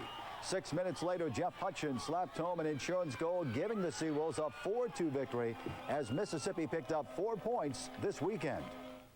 And guys like Baxter and Walby, they're going to find you, and I got a chance to get behind one of their guys who kind of fell asleep a little bit and got lucky. Well, we started the weekend in last place, and now we're tied in first. So, you got to be pretty happy with that. We did what we needed to, and now we got to get focused for 2 tough games in Gwinnett and Columbia.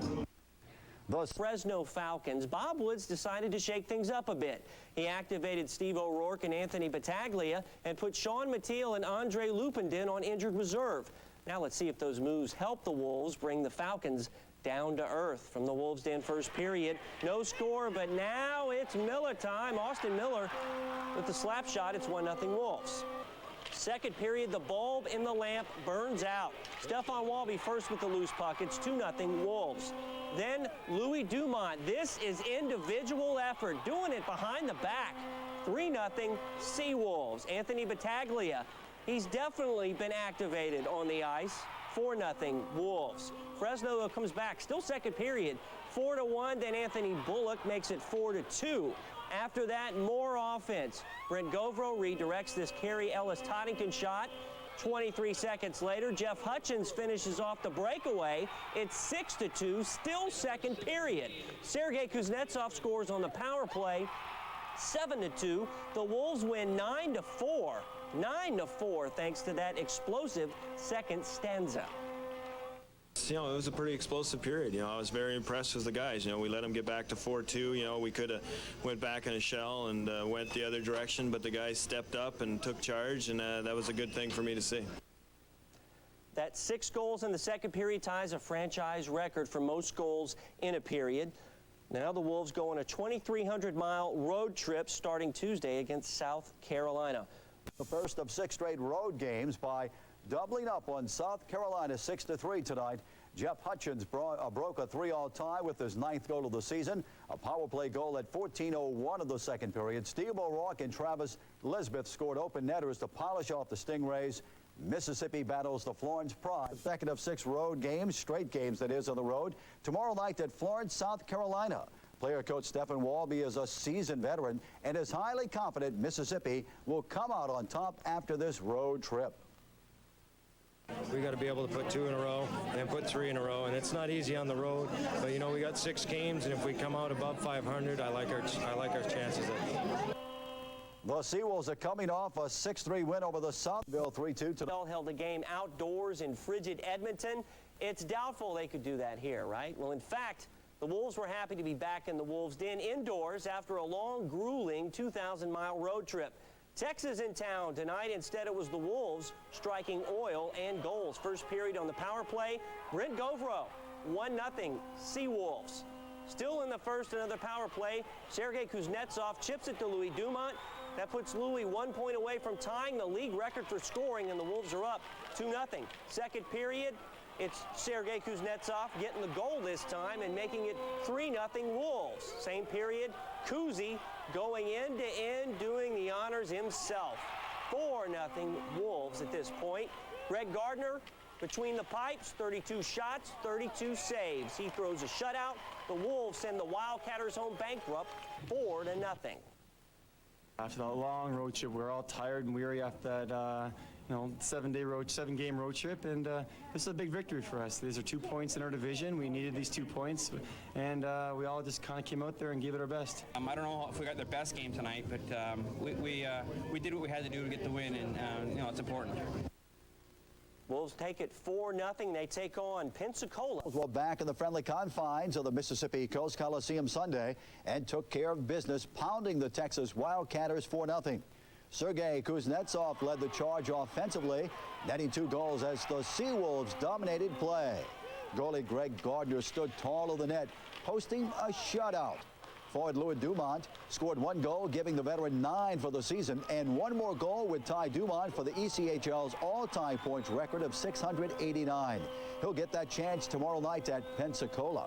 It's one of those things that I guess if you play long enough, it eventually comes. I don't know. I guess it's exciting, but if we keep winning like this, and it makes it even more fun. We lost the Botels and Paradise. We had to bring guys in to fill those holes, and I think Louis definitely stepped up in that version, and it's going to be pretty exciting for him, especially in a rink that he's played in. Hopefully he can tie it and then break it. Besides his 688 points, Louis Dumont has back 265 career goals. Home cooking, the return of Stefan Walby and Sean Mattiel in goal would end a 3-game losing streak. The Ice Pilots came to town. They were hot early. Tyler Kendall, watching behind the net here, just flicks it and it hits off the skate of Mattiel and drips in. 1-0. They would lead 2-0. Into the first, Wolves on the power play. Jim Baxter loads up, shoots. It goes off Brent Govro and in, and it's 2-1. Second period, Govro with the puck again. Here centering to Stone Cold, who's back in the lineup and scoring again. Stefan Walby ties it at 2. Now Pilots on the power play, going the other way. Corey Nielsen to Greg Chambers, flicks it 3-2 after 2. This game was tied at 4. They went to overtime. They went to a shootout. Baxter and Govro got goals in the shootout, and the SeaWolves win 5-4. Well, after dealing with the 3-game losing skid last week, this weekend, the SeaWolves are going for a winning trifecta, but they had to do it today without goalie Greg Gardner. He was called up to Rochester after last night's win over Texas, but so far so good. The SeaWolves actually are leading this game 4-3, in the second intermission. The Ice Gators got a late goal in the second period, and we'll let you know how they did. The SeaWolves number 100 tonight as the SeaWolves pound Texas 9-2. Travis Elizabeth, Sergei Kuznetsov, both with 2 goals apiece. The SeaWolves had 5 goals in the second period. Tomorrow night, they come back home. The Wolves Den in honor of our troops plucking Saddam out of his fashionably decorated spider hole. But for Mississippi, the theme was more like, let's get another one as in another win. Facing Columbus first period, Greg Gardner back betwixt the pipes after spending time in the AHL. Greg still sharp, stopped 9 shots here in the first period. Now, 58 seconds left first period. The Cottonmouths take a penalty, and it would cost them. Wolves on the power play. Jim Baxter to Stefan Walby to Brent Govro to Travis Elizabeth, hanging by the crease. His 3rd goal in 2 games, 1-0 after 1. And the red-hot SeaWolves shut out Columbus 4-0. They've won 3 in a row. They go for 4 in a row tomorrow at Pensacola. To have a few days off for Christmas, and the time is well deserved. Last week, the SeaWolves captured 3 wins in 3 days, moving into a 3-way tie for first place atop the ECHL Central Division with Florida and Gwinnett. That's 4 straight wins for Mississippi with a road trip to Columbus on Friday.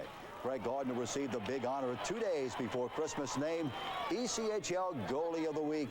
He stood tall in front of the net, posting 2 wins. The 6-foot, 190-pound Gardner made 34 saves and picked up his 2nd shutout of the season in a 4-0 win over Columbus on Saturday. He made 21 stops in a 6-3 win over Pensacola on Sunday.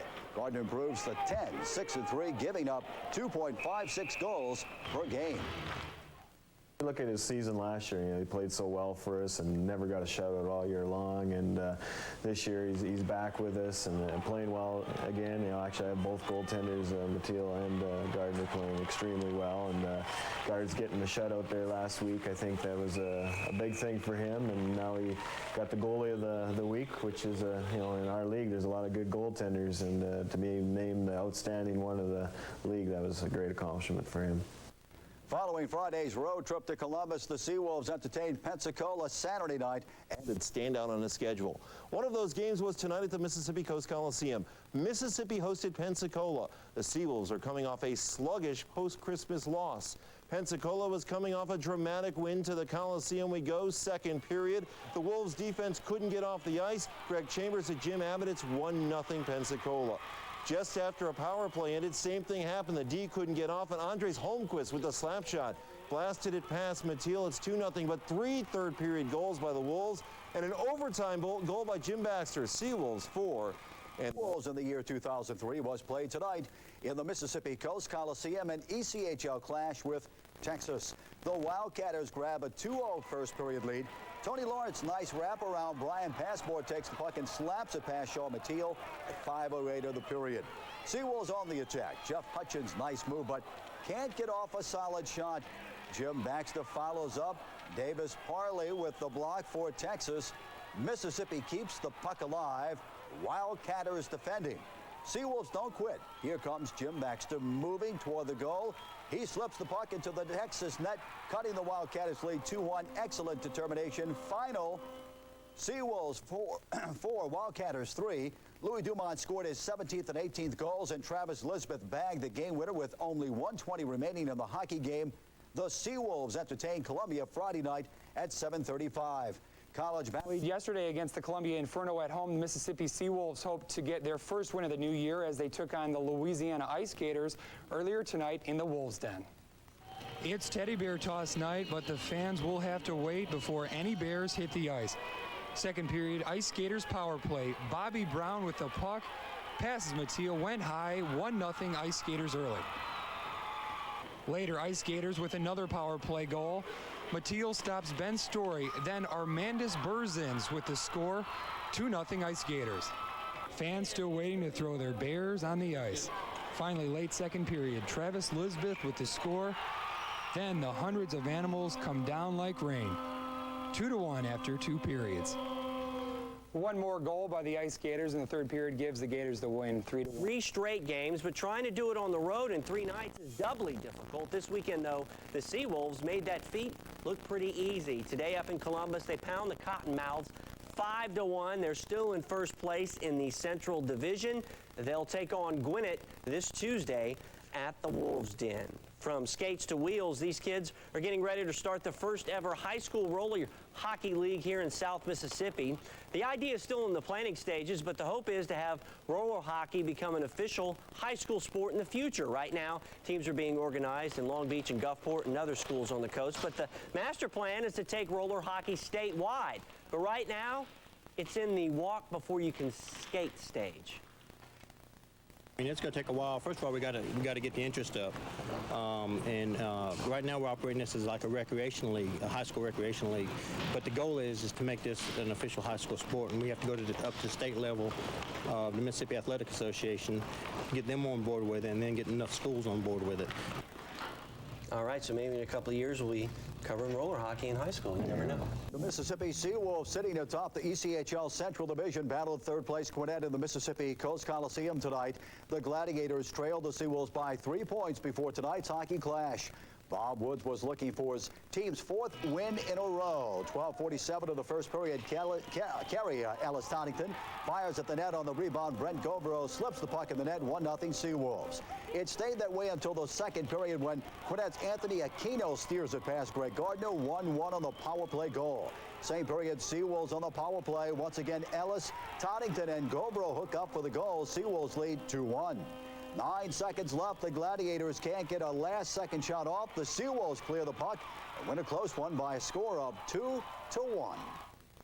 Everybody's battling, everything you have to earn, and those are what, as close to playoff hockey you're going to get, and it was a big win for our team. It was a tight checking game, not a lot of open ice out there, so it's important to win games like that and not just the high-scoring games, so that was a great win for us. That was Govro, and there's the final. The SeaWolves at the home ice, 7:35 Friday night, hosting the Pensacola Ice Pilots. I want children to know that students and hockey players both have the same goal. That's teamwork. Head coach Bob Woods and 5 SeaWolves players visited North Woolmarket Elementary today. They took turns answering the children's questions about their lives on the ice and at home. Team members also explained that even though they come from different backgrounds, they must all work together, so it's okay to dare to be different. We have guys from Europe on our team, from Russia and the Ukraine. So we're all very different, and we all have to be a unit, a team out there. And I think with kids in the classroom, they're all different, all these kids, but they have to act proper, act decent for their teachers, and learn the same things in class. But you don't want to see kids fall in the same footsteps. And team members plan to visit one school every week. If you're interested in the program for your school, you can call the SeaWolves office at 388-61. A number of injuries this season. Keeping a balanced attack, keeping their cool to lunge atop the ECHL Central Division race, holding a 4-point edge over the Louisiana Ice Gators, 5 points in front of third-place Gwinnett. Tuesday night, Coach Bob Woods watched his SeaWolves outlast the young Gwinnett Gladiators hockey team 2-1, a club with 13 rookies on their roster. The SeaWolves attack was altered when an injured Stephen Walby sat out the game. Brent Govro would anchor the SeaWolves offense with Carrie Ellis Toddington assisting. Govro netted both goals of the win, keeping Mississippi ahead of the pack in the Central Division. Not easy to get to the top, and it's even harder to stay at the top. So we'd like to keep playing as well as we can and play well through February and March and gear up for playoffs. Brent Govro leads the ECHL and the SeaWolves with 53 points and is second of the team with 19 goals, one behind Louis Dumont. The SeaWolves entertain the Pensacola Ice Pilots 7:35 Friday night in the Mississippi. The Mississippi SeaWolves reel off their 5th consecutive win, solidifying their lofty standing atop the ECHL Central Division. The SeaWolves and Pensacola Ice Pilots drop the puck in the Mississippi Coast Coliseum tonight. Bob Woods was going after career win 109.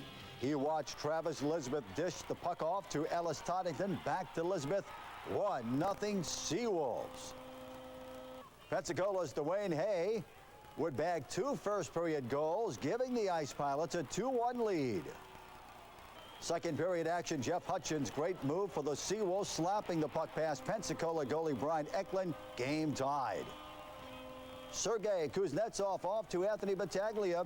Mississippi regains the lead 3-2. Make that 4-2. John Evangelista steals the puck, sends it to Travis Elizabeth, and the SeaWolves find the net. So does Tyler Beachy, ripping the puck past Greg Gardner, cutting Mississippi's lead 4-3 after 2 periods.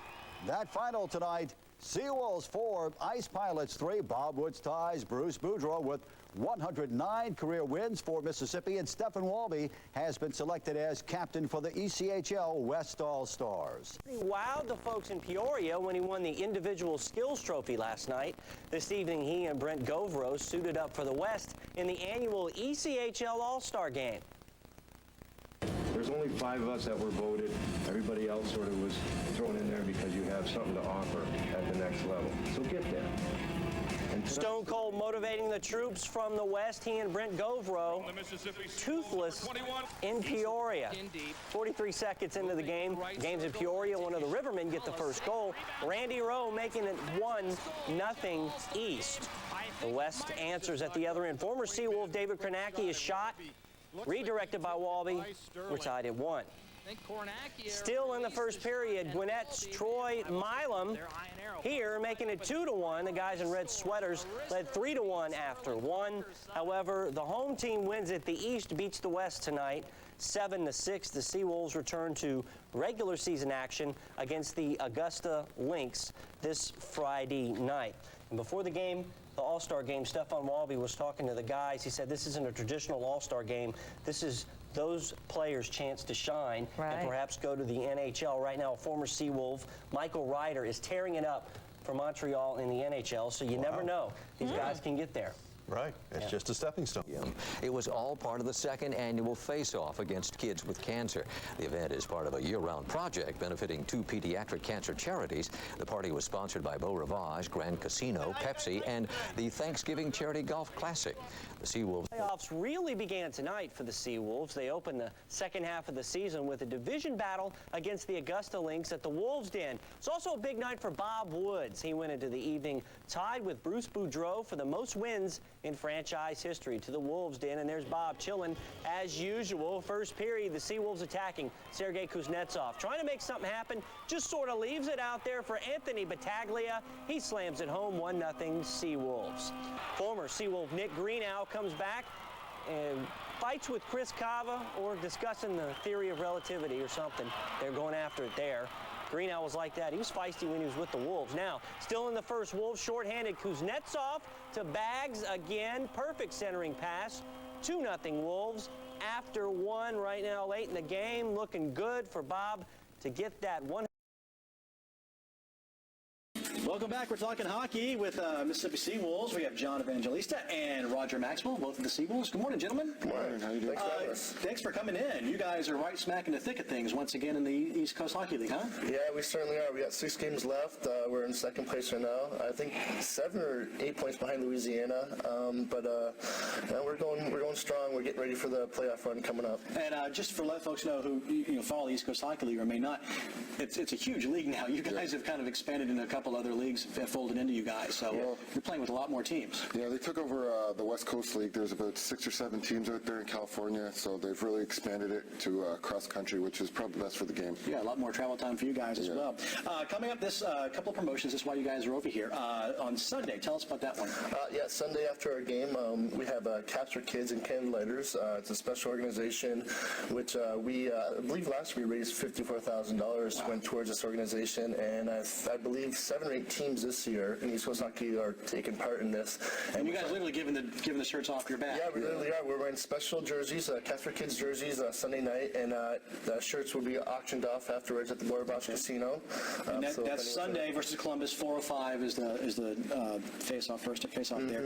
And then the last home game of the year was it Sunday or Saturday, April 3rd. Southern Miss night. Tell us about that one. Well, that's going to be, we'll have Southern Miss shirts on, and we're going to auction those off after the game, so it should be a good game.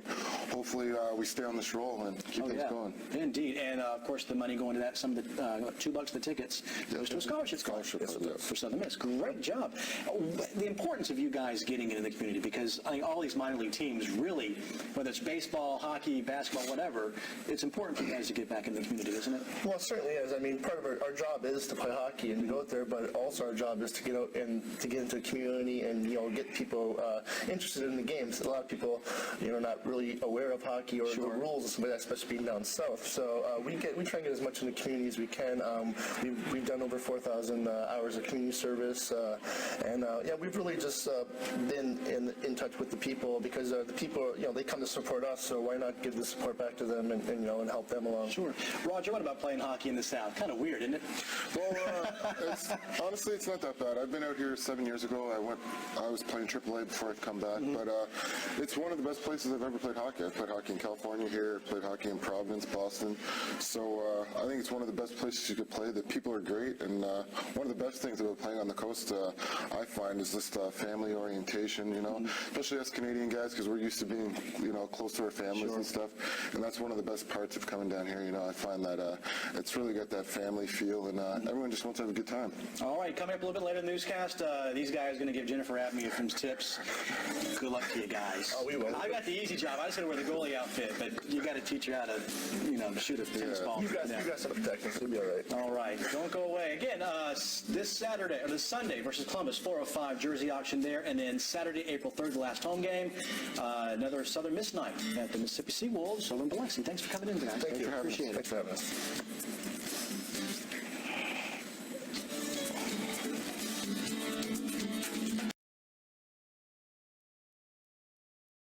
Jennifer, get ready.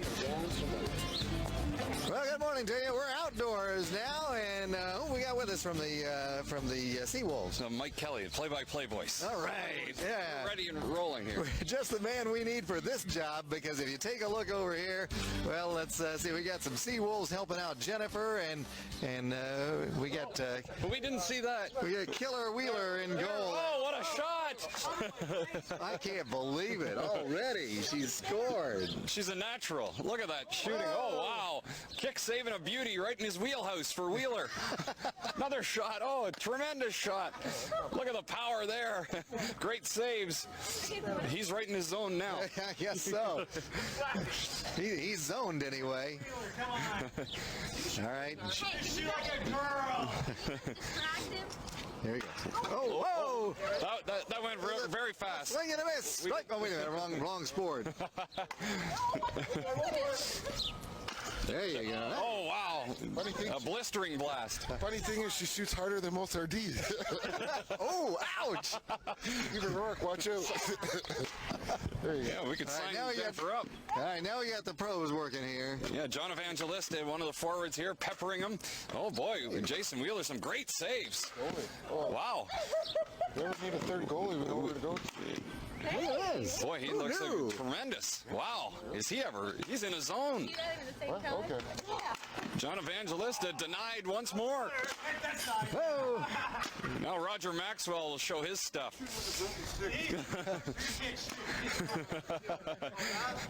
Sends a shot wide. They're swapping out here. Putting it right on target now. Oh, he's getting it up a little high without the helmet. It's like the old hockey days.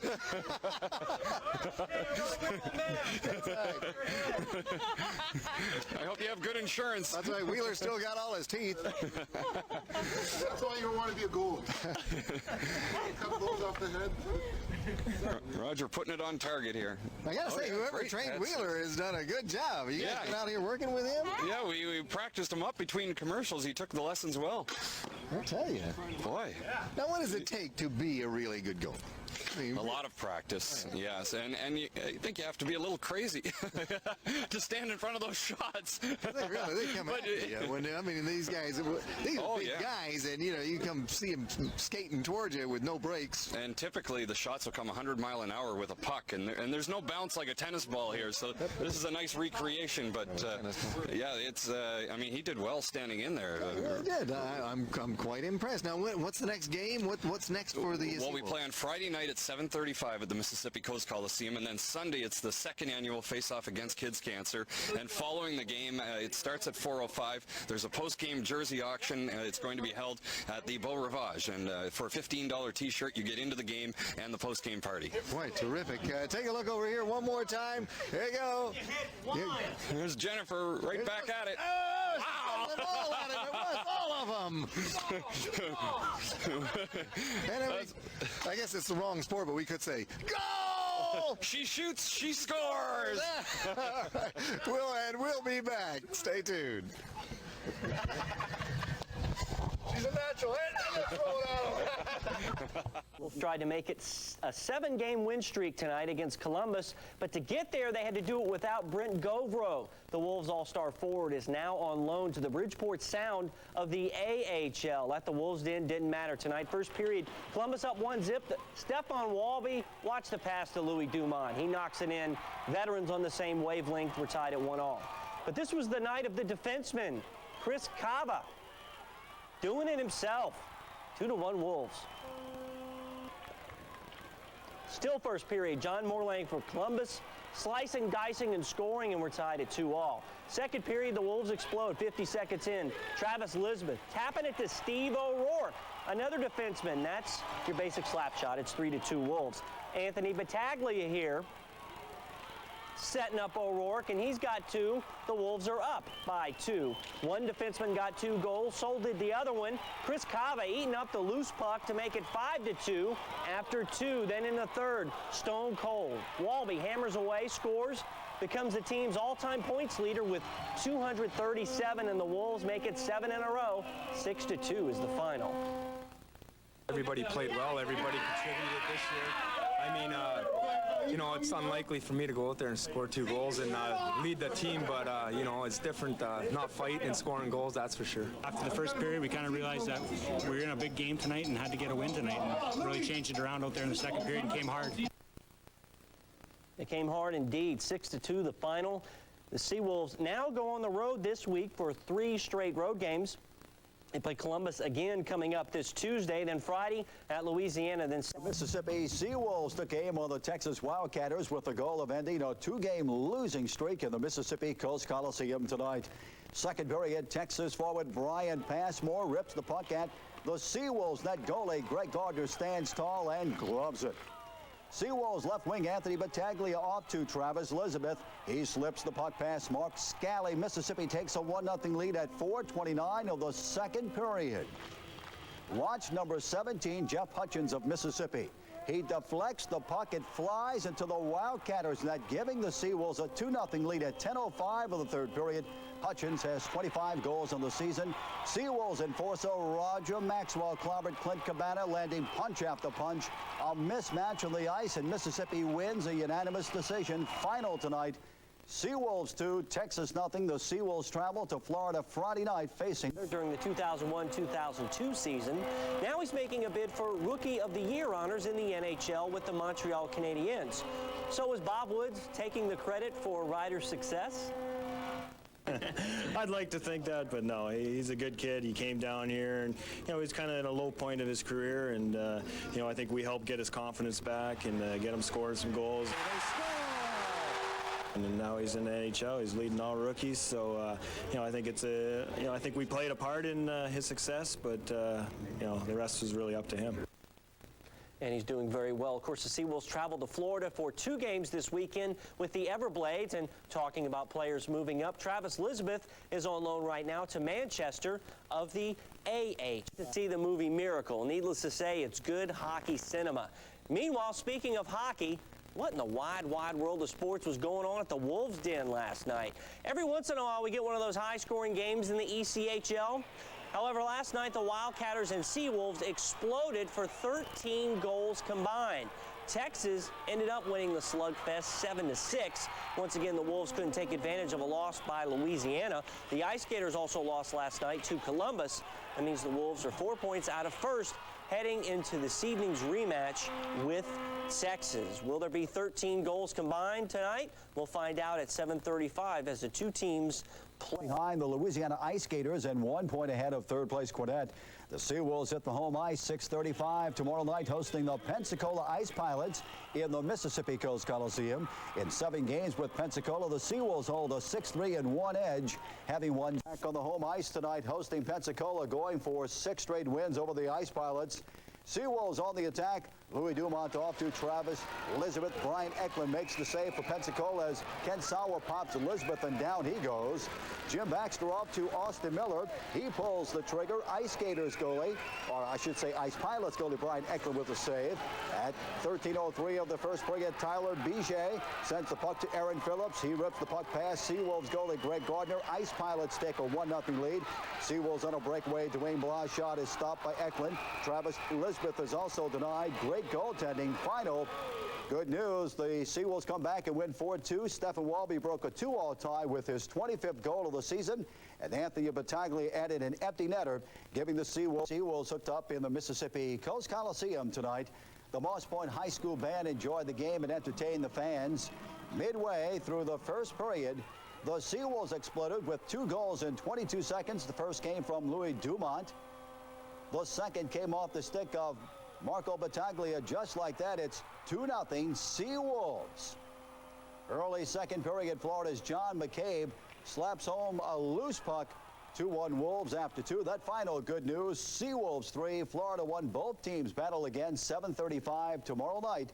Flip 9 points behind Louisiana in the ECHL Central Division race and are trying to hold off Pensacola and Gwinnett. The Seawolves needed a win over Texas tonight in the Coliseum. Andre Lupandin sends the puck to Anthony Battaglia.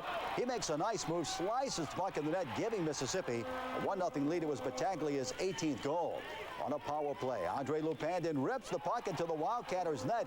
A rocket shot zipping past Texas goalie Davis Parley. The Seawolves extend their lead 3-0 at 13:03 of the second period.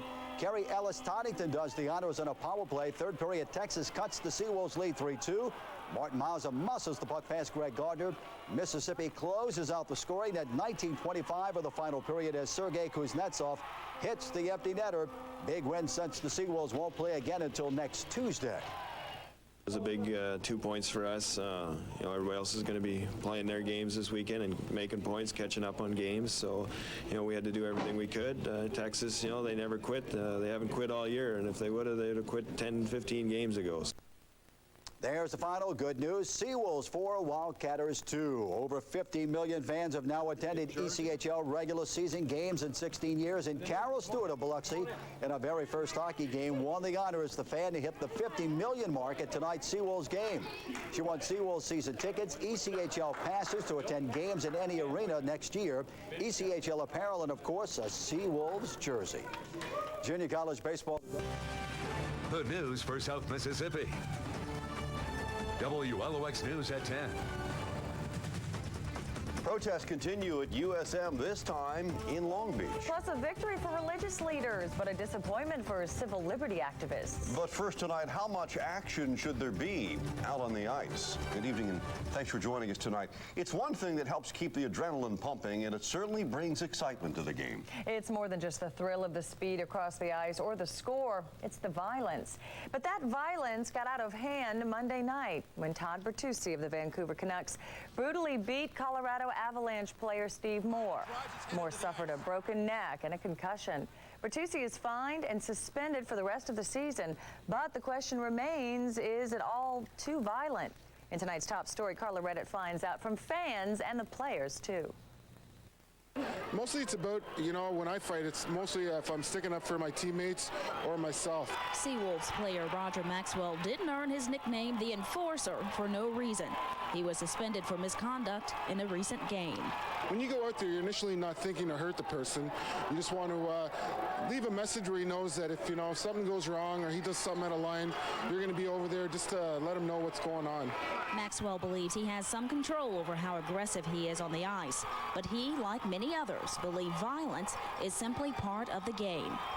Hockey, it's a physical sport, so anytime you got guys out there banging and crashing into the boards and you're carrying sticks around, it's going to get a little hectic out there, and it's just the ref's job out there to make sure that they keep things under control. And I think it has to stay within the limits of the rink, and I think most part you don't see these things happen. While many fans fill the stands waiting for an action-packed night, the question remained, is the game becoming too violent? If I was sitting on the ice and somebody was sitting there knocking me and shoving my head after so long, I guess it just depends upon how long your tolerance level could be. We like to see it get a little rough as long as no one, tries to hurt anyone deliberately. Okay. We don't want to see players get hurt by cheap shots. It's always been too violent, okay? You have 3 referees out there that are watching a real fast game, and they can't keep up with it, and a lot of bad stuff happens, and a lot of grudges are carried, and I think that hurts the game. In Biloxi, Carla Reddick, WLOX News. And Steve Moore is out for the season and remains in stable condition tonight in a Vancouver hospital. Todd Bertucci, meanwhile, has been suspended for at least 13 games, including playoffs. They're inside the Mississippi Coast Coliseum. Here we go. They turn my mic off, folks. The SeaWolves strike first as they take a 1-0 lead. Brent Gover with the assist. Ice Pilots tied at 3:06 of the second period. Jade Galbraith off to Eric No. That's in the net. At 7:52 of the second period, Walby off to Jim Baxter. He sends the puck to newly acquired Andrew Proskornicki. 2-1 SeaWolves, a power play goal. 9 seconds later, Andre Lupandin off to Anthony Battaglia. Count it, Mississippi led 3-1. Pensacola battled back, though, with 2 goals in the final period. Jade Galbraith off to Peter Frigo. That's the tying goal. And then in a shootout, Brent Gobro gives Mississippi a 3-2 advantage. Nice play.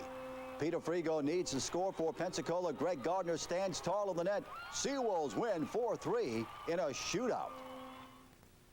Well, we definitely hate giving them a point, but they worked hard. They never quit. I thought we played very well for most of the game. We just kind of made a couple little mistakes there in the third period that cost us, but the guys never quit. We battled back and found a way to win. So there's the final. SeaWolves 4-3 in a shootout. The Ice Gators now trail Mississippi, by the Ice Pilots, I should say, trail by 4 points. What team always seems to be standing in the way of the SeaWolves? Louisiana. Well, tonight the Wolves began the evening 7 points behind the first-place Gators in the ECHL Central Division. 2 big points and a 5-game winning streak were on the line tonight at the Coliseum. It was 2-for-1 military night, and they were literally coming out of the rafters for this one. 1:33 of the first period. Stefan Walby chips it at the goal. The new guy, Nick Bellato. Welcome to the Wolves' Den, Nick. The fans taunt the Gators with the chop as the SeaWolves lead 1-0. At the other end, Greg Gardner betwixt the pipes, stoning everything the Ice Gators throwing at him early. He was solid for the whole game, so were the Wolves, and they win this one 2-1. They've now won 6 in a row. They cut the Gators' lead to 5 points. The SeaWolves take on Columbus this Sunday. Late this week, he came to the SeaWolves from Springfield. Last night, he scored one of the Wolves' 2 goals in their 2-1 win over Louisiana that clinched a playoff berth and got the team to within 5 points of the Ice Gators. Well, today, Bellato was loaned to the Grand Rapids Griffins and will play tonight for that squad. So basically, he traveled thousands of miles and played lots of hockey for 3 different teams in a short amount of time. The SeaWolves, of course, are very happy he made one of those stops here, making a contribution in the lives of Mouse. But this season, the SeaWolves have also taken up a fight outside the hockey ring with their Face Off Against Kids Cancer campaign, a program that helps raise money for children with cancer. Tonight, a post-game party and jersey auction wrapped up this year's fundraiser. Tony Miles has more. The players have spent a lot of time with these children over the past few months, going to parties, dinners, and meeting up after games. But it's been a bittersweet night as the final dollars for the fundraiser are collected, and the children realize that this year's season is coming to a close. I have everything but extra large and large. People who turned out for Sunday's game received free admission with the purchase of one of these T-shirts. Francis Murray is a season ticket holder, but he bought a shirt anyway. I decided to buy a shirt because it's for a good cause, and I hope to help them out by buying it. The $15 Murray paid for the shirt will go to local pediatric cancer charities that help out children like Brooklyn Fitzgerald.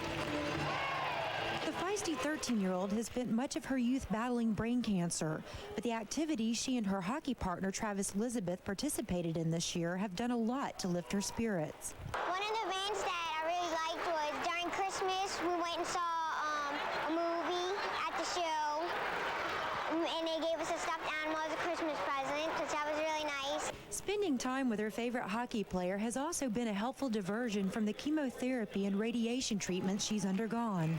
I try to do different things won't be down. Face-off against kids cancer started right here on the Mississippi Gulf Coast with the SeaWolves. Since then, 11 other ECHL teams have adopted the program. What we're going to try to do also this summer is we're going to try to tagline ECHL, Faces Off Against Kids Cancer. It's a wonderful program for the kids. We felt like there's 31 teams in the ECHL, and if we could get them all to sponsor it, it would be great for pediatric cancer. As this year's campaign wraps up, the SeaWolves know they've scored big for the team and for children who struggle with cancer. This is the program's second year, and organizers are hoping to raise more than $100,000 for candle lighters and caps for kids. That's double the amount of money raised last year. We'll have the final tally later this week. Catch the ice skaters, but whatever happens, they're making a heck of a run toward the postseason. Tonight, the Wolves tried to make it a 7-game win streak as Columbus slithered into town. Louis Dumont modeled the face-off against cancer sweater. Louis liked the airtime so much he wanted more, and he gets it after slapping home the loose puck right there. 1-0 Wolves after 1. Second period, basically target practice tonight on Columbus goalie Jason Tapp. Brent Govro scores off the pass from Andrew Proskornicki, and it's 2-zip. Then defenseman Steve Rourke gets into the act. It's 3-0 Wolves.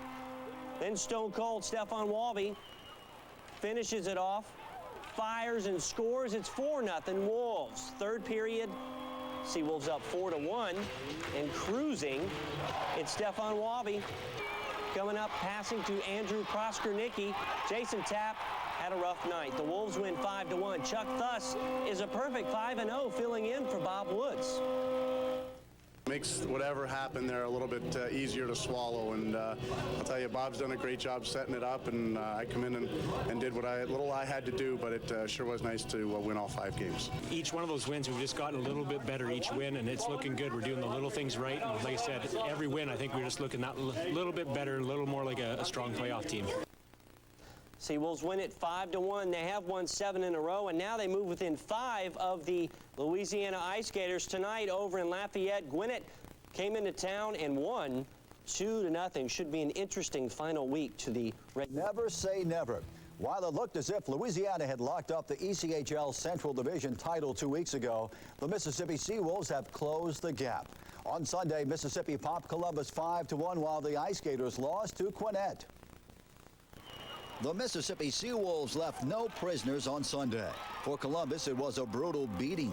Stefan Walby led the way with 3 assists and his SeaWolves record-setting 42nd career power play goal. Mississippi has a goal, claimed first place in the Central Division. It's been a total team effort as the SeaWolves have closed a 13-point deficit to 5 points with 4 games remaining.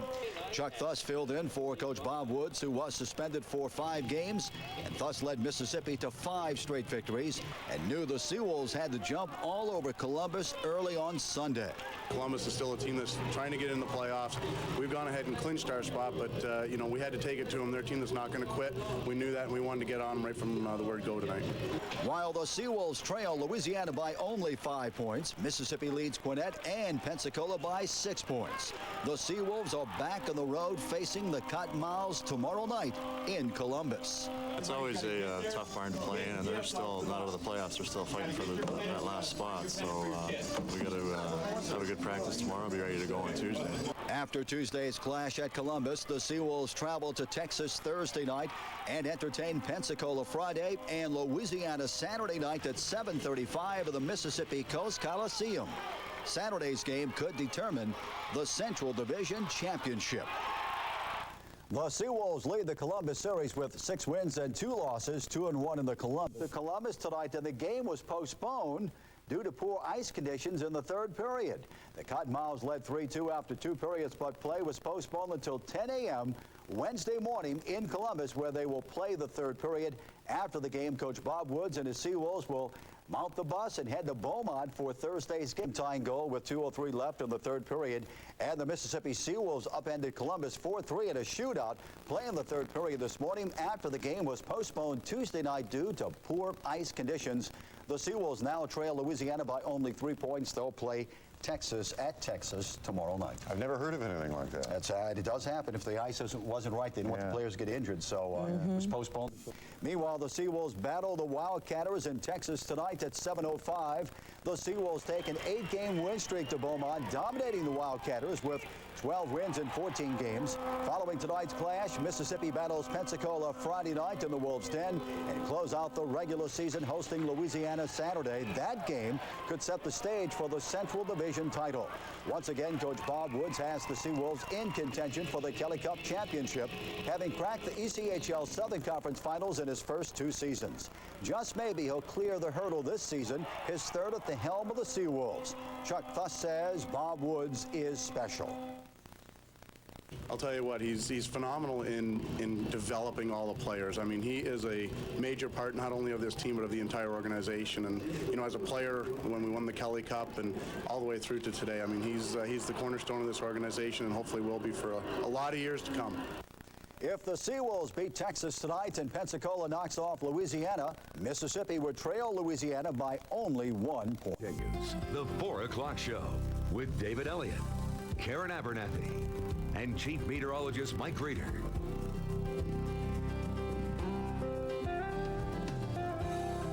Well, folks, the Mississippi SeaWolves are riding a hot streak into the 2004 playoffs. The Wolves finished the regular season 10 wins in their last 11 games, including a victory over Louisiana in the season finale. Mississippi begins its quest for a Kelly Cup championship Wednesday night with Game 1 of a best-of-5 series against the Gwinnett Gladiators. Here to preview the playoffs, head coach Bob Woods and team captain Stephen Walby. Thanks, guys, for coming over. Stephen, I want to start with you. Congratulations, confirming once again one of, if not the best player in the league. 3 straight years named to the All-ECHL first team. How important is that kind of recognition to you? Well, I think it's more so than to me, it's more so toward the players. You know, hockey's a team sport, and it's a situation that, you know, Brent Govero and now Proskaunicki and Jeff Hutchins, they certainly had a huge part to do with it just because of they're my immediate line mates. But, you know, there's so many guys that assisted on so many of the goals, and you don't really get a lot of the recognition without the team wins. And so, you know, it just goes to show you the consistency, and, you know, the league's getting a lot better, so it means a lot more this year than it did in previous years. Coach, here we go. We established 10 out of 11 of the last games in the win column, including a statement game Saturday night. I know you guys wanted first place, but at least you beat Louisiana Saturday night. What do you like about your team right now? Well, number one, you like that we won 10 of our last 11 games. Yeah, you definitely want to go into the playoffs on a hot streak, and I think our team's really come together. You know, we've had a lot of issues to deal with this season, and I think it's made our team stronger. And you know, I think going into the playoffs here, you know, we're a tight group. Gwinnett's kind of a mystery. You guys only played them twice. You split. They won at home. We won at home. What do you know about Gwinnett? Well, I know they're a young, fast hockey club that work extremely hard, and you know, I think talent-wise, I think we can top them in that area. But it's going to be one of those. You just go in that first game, you know, as prepared as you can be. You know, I'll watch some tape and just see if I can catch anything on them, and then you know, if we have to make adjustments, we'll make them. Stephen, last 2 years, you, along with Coach Woods, taken this team to the conference finals, only to get knocked out just short of the Kelly Cup Championship Series. What's it going to take to get over that hurdle, to get over that hump? Well, when you get to the position that we've gotten the last 2 years, obviously you have to have some bounces, and you know, some fortunate things happen along the way. Last year, I think we were a couple D-men short because of Jim Baxter and then David Kornacki went down in the you know, pivotal part of our Kelly Cup run. This year, we're pretty healthy. And we got some energetic youth on D, and you know, we've made additions like Louis Dumont and Andrew Proskaunicki, who's certainly going to be huge in the playoffs. And so, you know, hopefully you put the right team together and you're motivated to get that one step further, like everybody that came here to play this year is. You know, I think we've got a very good chance. Well, folks, I have to tell you, in my opinion, and a lot of sports fans agree, there's nothing more exciting in all of sports than playoff hockey. Bob, what do you have to say to fans in South Mississippi, fans who have been to a few games, fans who have perhaps never been to a game, fans who haven't been in a couple of years? But, I mean, when it comes to playoff hockey, when you guys get in the postseason, it's something different, isn't it? It's just a whole different atmosphere, you know. You can just feel in practice, in your meetings, in your games, you know, it's just a new level. And I think hockey fans, it doesn't get any better than this, and I don't care what level you're at, NHL, AHL, East Coast, it's exciting, and I think people that remember the Cup back in '99 there, like I couldn't imagine anything better, but this year I think even the last few games, our crowds have been good, and even that last game that didn't really mean anything, you could just feel it in the air, so it's going to be exciting. Stefan, get you to comment on that too. Every game, every period, every shift is important once you get into the postseason. Oh yeah, I mean this is what you play for. When Bob and I sat down in the summertime, I tried convincing him just to let me play the last 20 games of the year and roll into playoffs, sort of like Peter Forsberg. This is the best time of year. The sun's getting better, and the weather's getting nicer, and everybody's growing their facial hair, and so it's hockey is a unique sport that it's not best of five basketball love match. This is a grudge match all the way through the end, and that's why we play the sport. Yeah, I tried to get my news director to give me permission to get the facial hair going Didn't work. The playoffs, but it just didn't pan out.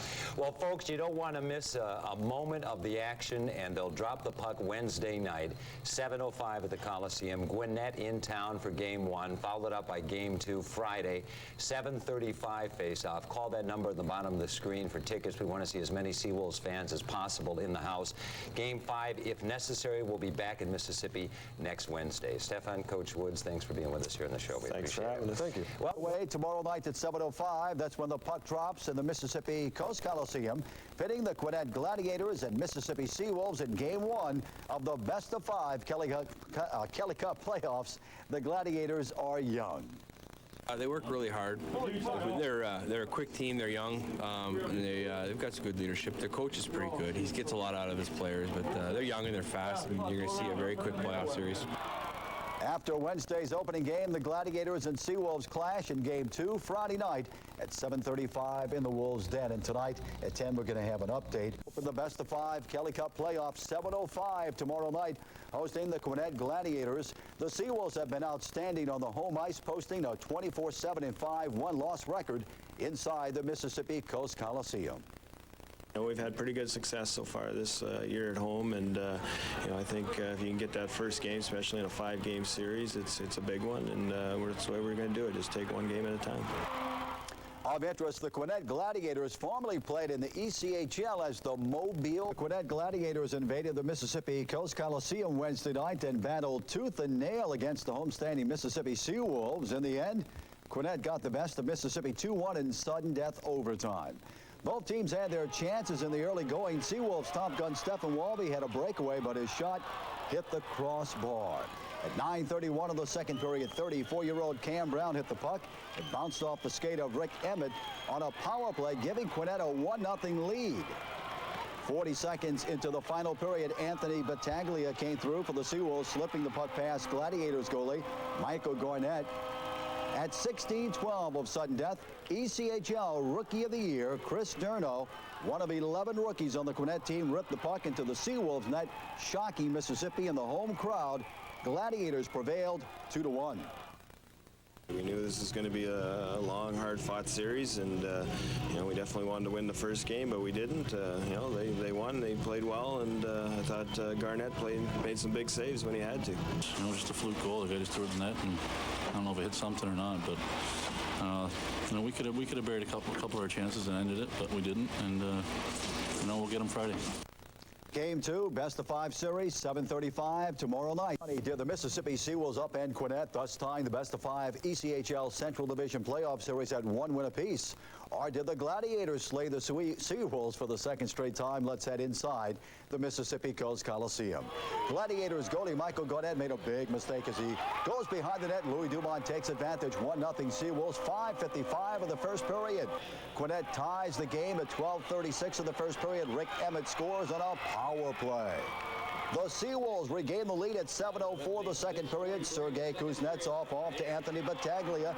Nice move on the power play, 2-1 SeaWolves. The Gladiators come right back on the power play. Blue Benefield does the honors, slipping the puck past Greg Gardner at 12:50 of the second period. 1 minute and 28 seconds later, Sergei Kuznetsov displays pure determination, taking not 1, not 2, but 3 shots on goal. He scores 3-2 SeaWolves. That final SeaWolves 4, Gwinnett 3. Sergei Kuznetsov scored a power play goal with 23 seconds left in regulation. The best-of-5 series tied 1-1. Game 3, 6:35 tomorrow night. Last season, the SeaWolves' leading scorer was Sergei Kuznetsov. But midway through the postseason battles this year, the Russian was held scoreless. But last night, he changed all that, and just in the nick of time.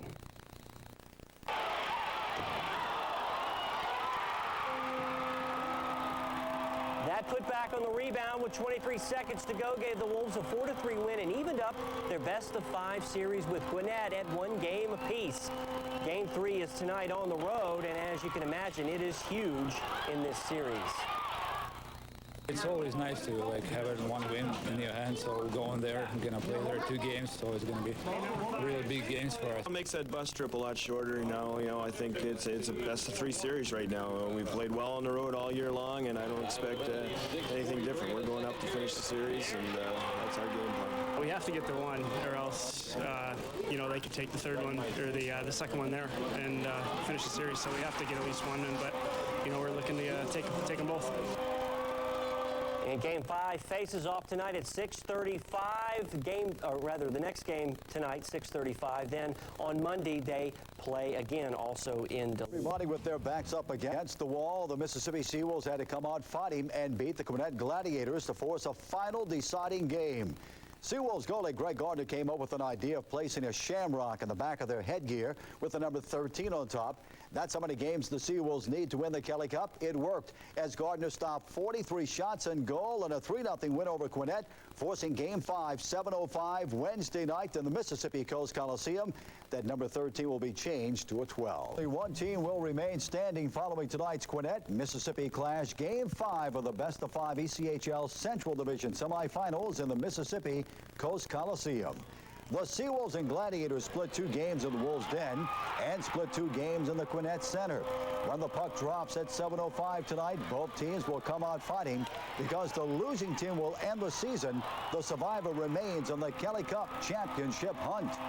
We have home ice now, and that's the biggest thing. I mean, that's hopefully that'll win us the series. I mean, they played well. I mean, they're a good team. They work hard, and they're really fast. They're going to come out hard. They're a young team. They've got young legs, and their coach has them going right now and playing fairly well in the playoffs. I'd like to go in with the same game plan we had Game 4, and it's just, again, it was just bringing that intensity, desperation, and just believing in each other. Let's head inside the Mississippi Coast Coliseum where Bill Snyder has a special guest. Bill, take it away. Thanks a lot, AJ. Of course, a lot of drama here tonight. Game 5. Game 5 over in Lafayette, Louisiana, Pensacola. That series also tied at 2 games apiece. And when you go down to a Game 5, you need every edge you can get. Right now, SeaWolves announcer Mike Kelly's with us. And Mike, tell us about the Shamrock deal Greg Gardner came up with on the helmets. We got Rockin' Rogers' helmet here. We better give it back before the game or he'll come looking for us. But Mike, tell us about it. Pretty neat little deal. Yeah, it is. Well, the SeaWolves were down 2 games to 1 in the series, and Gardner came up with the idea, coined the phrase, the lucky 13, and the SeaWolves need 13 wins to win the Kelly Cup. And so it's inside the green shamrock, and you need every edge you can get. You're right. This could be, right now the SeaWolves are 1-0 with this shamrock, so things are looking good. Sort of their version of the rally monkey. I guess Gardner's kind of taken over a leadership role since Stefan Walby's out. He's not going to play tonight, so you always want good goaltending, and Gardy's still looking good. Yeah, he was dynamiting great in game number 4. Made 43 saves, shut out the Gladiators, and so they're looking for another solid goaltending performance tonight in front of the home fans. That'll make the difference. So, any Game 5, Game 7, any series is going to be intense. The key to winning: good goaltending, good defense, staying out of the penalty box. Right? It definitely is. We have to remain disciplined here tonight, and anything could go either way. I mean, this series is so close. Both teams have 11 goals in the series as well, and so it's going to be a battle here tonight, and looking forward to it. There's a lot of a buzz around the arena tonight, more than I've seen in a long time. All right, thanks a lot, Mike, and give Roger his helmet back. Now, also today we were out and about. The Mississippi SeaWolves tonight in the Mississippi Coast Coliseum. The ECHL Central Division semifinals best-of-5 playoff series came down to the final game, winner take all, loser go home. SeaWolves on a power play. Sergei Kuznetsov pulls the trigger. Gwinnett makes the initial save, but Travis Elizabeth follows up. That's in the net. 1-0 Mississippi. 14:54 the first period. Player coach Stephen Walby was on the bench tonight, out with an injury. Here come the Gladiators. Seawolves goalie Greg Gardner was ready, knocking the puck away. Steve Slonina on a breakaway. Greg Gardner stands tall with a diving save. Super play. That's how championships are won. But they come back and score. 6:58 remaining in the third period. Tyler Dice does the honor. 7:22 sudden death overtime. Chris Sterno sends the puck in front of the Seawolves net. Chris Goodjohn is there, striking a dagger. The Mississippi Kelly Cup championship hopes. The young Gladiators win the series 3-2. Tough loss for the Seawolves. Let's head inside the Mississippi Coast Coliseum, where Bill Snyder watched in disbelief as Gwinnett pulled out a win in Game 5. Bill, take it away. Thanks a lot, AJ. 5 minutes to go in the game. The Seawolves are dominating. All of a sudden, they get that goal to tie it, and the rest, as they say, is history right now with Chuck Thuss. And Chuck, I mean, it was like they were on the table, about to go down. That goal came. It was like the pads recharged them, and the Gladiators took over from there. Absolutely. You know, we dominated them, as you and I were talking about. We shut them out for about 115 minutes straight. And they come back and they get that goal late in the third period, and it just seemed to deflate us a little bit and really pump them up, and they came out and they kind of dominated in the overtime, and they ended up getting that goal. And I tell you what, it certainly wasn't the way everybody thought it was going to go for the first 2.5 periods. Definitely not. And the thing that made it tough too, Stefan not in there the last 2 games. I mean, of course, you guys already started to overcome that, but not having that weapon, that really, you know, it really had to hurt a little bit. It does. In the end, I mean, Stefan is a true leader. As everybody knows, he's one of the best goal scorers in the league, and it definitely hurts. But we lost to a good hockey club, and no matter how you add it up, it still hurts. The good side, the bright side, team record for wins and points this season. You can't, you know, 2 months from right now it hurts, but 2 months from now you say, hey, you know, we had a pretty darn good season. We did. I mean, we set, like you said, a record for wins and points, and we had a lot of guys set personal records. Greg Gardner with the wins, and you know, Louis taking over the all-time leader in the ECHL. And I mean, a lot of great things happened this season, and I guess we were just looking for a little bit more favorable of an outcome. You never know what's going to happen in playoff hockey. Absolutely, and that's the beautiful thing about it. I mean, everybody knew going in that it was going to be a war and a hard series, and that it was. I mean, you can't get any better going to Game 5 in overtime.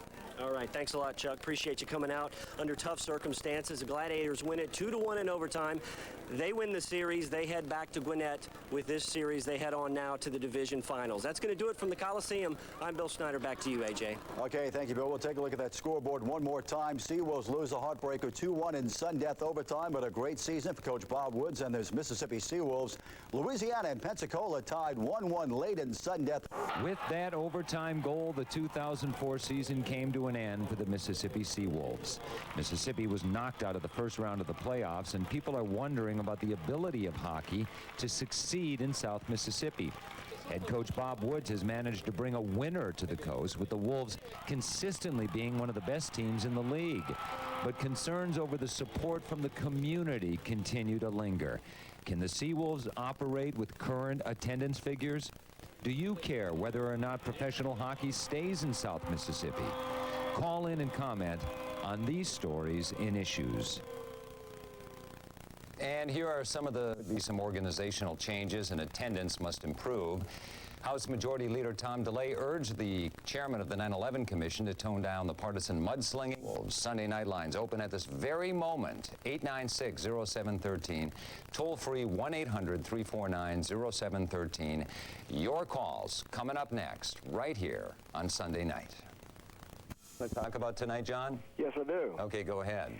You see, I'm not a fan of hockey. I didn't grow up with hockey. I see hockey on TV occasionally, and I can't see the puck, you know, going to the goal. It sort of looks like some kind of a mob fight or something, some kind of brawl on ice to me. How many games did you go to? Well, I don't go to it. Like I said, I don't understand it. I'm not. To me, it's a cold weather thing, and that's where they ought to do it. You know, where it's cold. I mean, I understand that the Seawolves are really good guys, and they get out and they help charity, they do all that kind of stuff. But I think the gate speaks for itself. I mean, I'm not interested. I would be about as interesting as going to a quilting bee or something. Yeah. Well, it's a little more exciting than a quilting bee. Well, that's like a quilting bee with a riot involved in the back.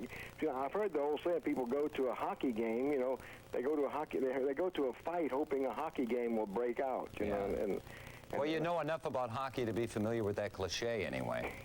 But I'd say try a game. You see, I'm not a fair person to talk about this subject because I'm a big SeaWolves fan and I grew up in Minnesota, so I know a lot about hockey. But so I go to all the games. But I can understand that there's kind of a cultural problem with hockey here. Can you actually see the puck when you're at the game? Can you see, if you can't see it on TV, how can you see it at the game, Yeah. you know? Well, if you understand the ebb and flow of a game, you kind of can anticipate where the puck's going. But give them a chance. It's all about the quality of life. Anytime we can have professional sports here, shouldn't we be happy about it? Well, that's true, but I mean, we could have arena football, or we could do something like that, you know. Hey, John, I have a little scoop for you.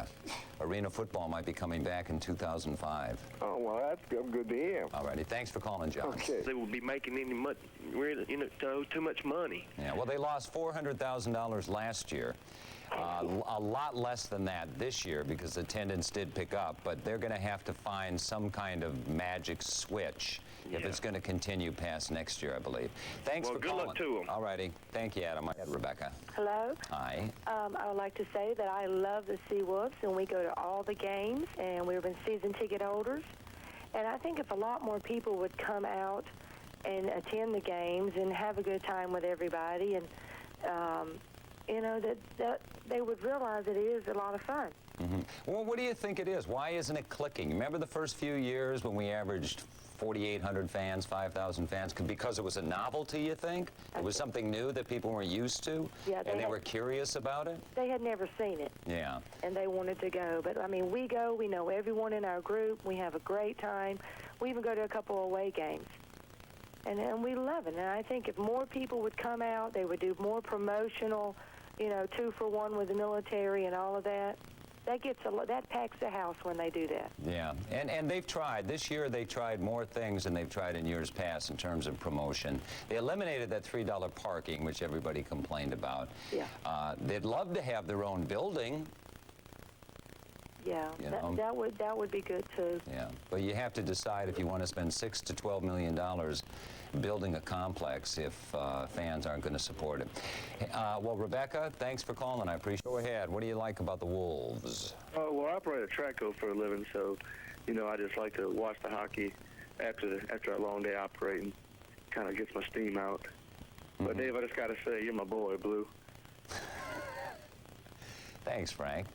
Appreciate You really are my boy. Well, I appreciate that, Frank. That's nice of you to say. You have a great night. Yeah, okay, you too. Thanks for their season ticket packages. It would be nice if they could get some corporate support and more community support. I think there are going to be some changes that you're going to be hearing about in the next couple of days, but those are mostly front office changes and some promotional changes. Bob Woods was successful as a player. He's been successful as a coach, and now he'll take on an additional role with the Mississippi SeaWolves serving as the team's general manager. The official announcement was made today. Bob Woods has shaped the success of the Mississippi SeaWolves the past 3 seasons, guiding the ECHL club to 130 wins, cracking the playoffs all 3 years, making it to the conference finals in 2001 and 2002. The Leroy, Saskatchewan native has valuable knowledge of hockey, molding the SeaWolves as a player and head coach. He helped Mississippi capture the 1999 Kelly Cup championship title. Bob Woods will now take on a new role with the SeaWolves. At a news conference today, Bo McMurphy stepped down as SeaWolves president, but will remain with the hockey team. I'm still going to be the governor of the team, and I'm still going to be on the executive committee. Bob Woods is still going to be the alternate governor, and I think it's just going to be great years ahead for the Mississippi SeaWolves with Bob Woods at the helm. And without any further ado, I introduce your new GM, Bob Woods.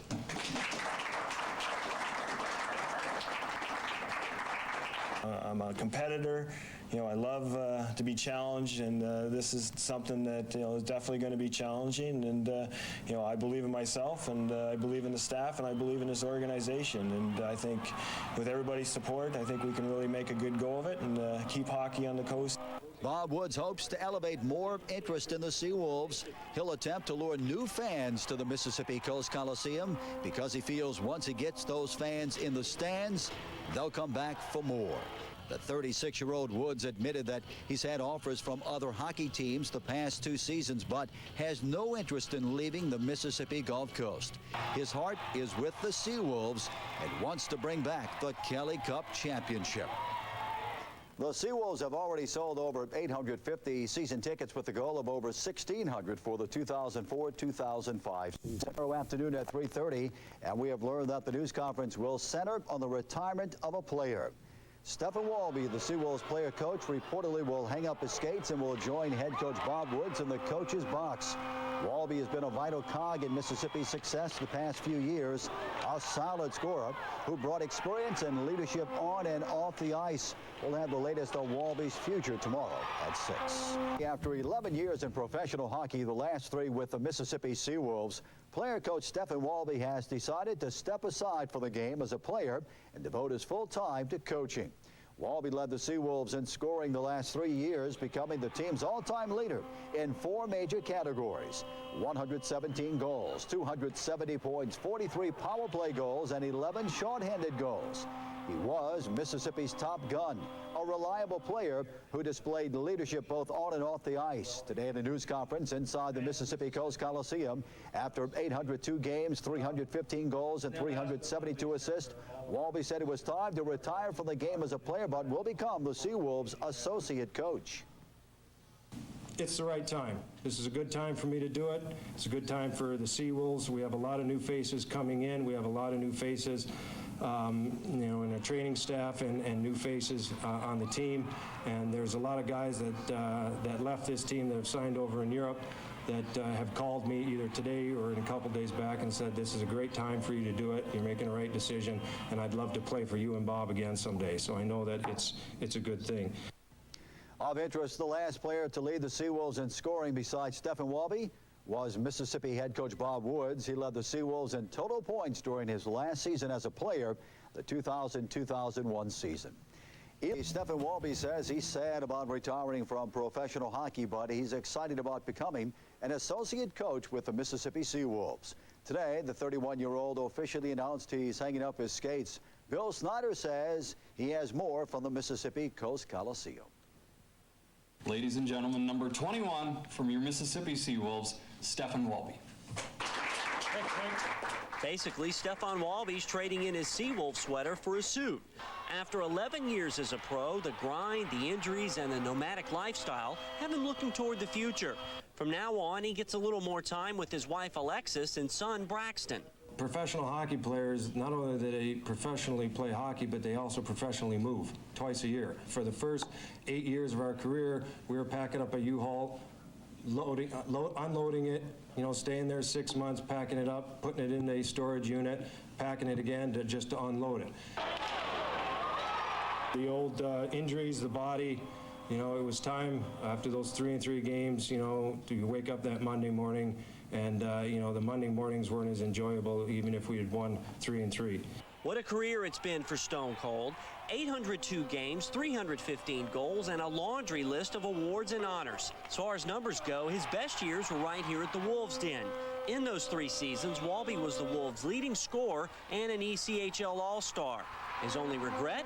Not getting a regular season shot at playing in the NHL. I did get the opportunity to play 2 exhibition games. And because of that, I did get my Colorado Avalanche jersey. And so I end up keeping that, but, not getting that regular season game, not getting the feel of the call of getting called up, it burns only because I know I could have done it. Now he and Bob Woods are piecing together the team that'll take the ice this fall. Those players will be able to feed off tons of knowledge from these 2 hockey gurus. I know what he's going through here. It's not easy, hanging up the skates, but I think it is easy as long as you can stay in the game and still be around the guys and in the dressing room and on the bench. The only difference between our goals from last year and the 2 previous years is, I'll be wearing a suit when we bring the cup back to Mississippi. At the Wolves' Den, Bill Snyder, WLOX Sports. Walby retires as Mississippi's all-time leader in goals, points, power play, and shorthanded goals. For the first, Seawolves have announced the signing of veteran free agent defenseman Milt Mustad. The 29-year-old Mustad played the last season and a half with the Louisiana Ice Gators. Mustad becomes the first defenseman, second veteran, and 4th player overall to sign with the Seawolves for the new head coach Bob Woods continues signing players for the upcoming ECHL season. 6'1", 210-pound defenseman Austin Miller becomes the latest ink on the dotted line, entering his 4th season with the Seawolves. He bagged 3 goals and 11 points in 68 games last season, while piling up 43 penalty minutes. Seawolves head coach Bob Wood spent last week working with youngsters at an inline hockey camp. It was the 2nd annual event, and interest in the sport is growing among the young players throughout the region. Years ago, most sports fans along the Mississippi Gulf Coast and surrounding areas knew little about the game of ice hockey or inline hockey. With the arrival of the Mississippi Seawolves and hockey teams in Mobile, Pensacola, Lafayette, New Orleans, and Baton Rouge, new hockey fans were generated.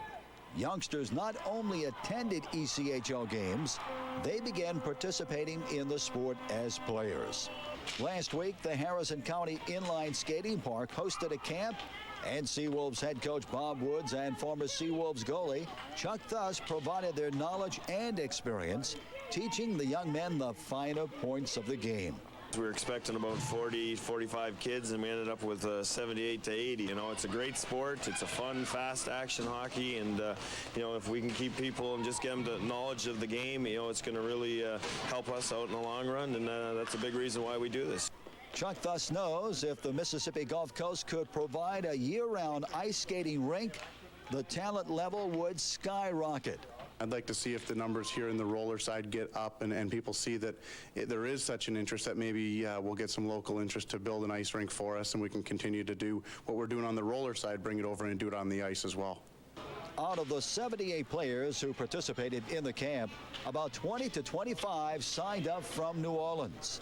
The hockey campers, including the son of head coach Bob Woods, enjoy the contact. I like that it's fun and it's competitive. Well, I was more of a baseball fan, and then whenever we started going to hockey games, I started playing. I like that you can check, it's fast, it's fun, it's competitive. I like it because it's faster than all the other sports and it's a lot more fun. While inline hockey and ice hockey participation hasn't reached the level of that of baseball, basketball, or football, it continues growing and will do so as long as the Mississippi Seawolves remain on the coast. Of course, I know you have, what, a nephew? Nephew, about 6 of his friends all came over from New Orleans, spent the whole week in South Mississippi at hotels, spent money. It's a great thing. Yeah, terrific. All right, thanks. Signed free agent center Nicholas Corbet, the 21-year-old, played with 3 teams last season, including 31 games with a new goalie for the 2004-2005 campaign. 23-year-old Randy Heavey comes to the Wolves from the World Hockey Association 2 champion Jacksonville Barracudas. In that league's playoffs, he went 4-0, and in the title game, Heavey chalked up 31 saves. Of course, those guys get going after football. Right wing Martin Paquette in a trade with the Long Beach Ice Dogs for future consideration. The Wolves' 1999 Kelly Cup championship squad is coming back to Mississippi. Defenseman Mike Martone is re-upped with the Wolves after going back to school at St. Francis Xavier University. Martone spent 3 seasons with Mississippi, but as Bob Woods tells us, he had some other stuff to take care of before he could lace up the skates in pro hockey again. I had the opportunity to play with him there 3 years, and he went off to school and got his degree and got married, and he's ready to come back. You know, he loved his experience here, and I think he was a big part of the teams that he was here for. And Woods announced the signing of free agent defenseman Mike Jormythe and center Christian Lush. Jormythe played in 13 games with Kalamazoo of the United Hockey League last season and recorded 3 assists. Lush played 4 years at Clarkston University and scored 25 goals and 49 assists. Right wing Travis Elizabeth. He posted a career-high 13-game point streak with 9 goals and 10 assists last season from December 30th to January 31st. 24-year-old Elizabeth also tied a career-high 19 goals and collected 21 assists in 113 penalty minutes over 61 games with the Seawolves during the 2003-2004 season. He also played in 8 games with the Manchester Monarchs of the American. With the Pack, Coach Bob Woods announced today that Elizabeth inked a contract with the Mississippi Seawolves today, becoming the 11th player signed by the ECHL club. The 24-year-old right wing tied a career-high 19 goals and collected 21 assists over 61 games with the Seawolves during the 2003-2004 season. Signed 29-year-old Bobby Cunningham. The free agent right wing started last season with the Texas Wildcatters where he compiled 32 points in 28 games. Cunningham becomes the third veteran to sign with the SeaWolves for the 2004. And back with the Pack, the Mississippi SeaWolves announced that the left wing signed a contract with the ECHL club today. Hutchins played in 48 games with the SeaWolves last season and was tied for the team lead with 11 power play goals.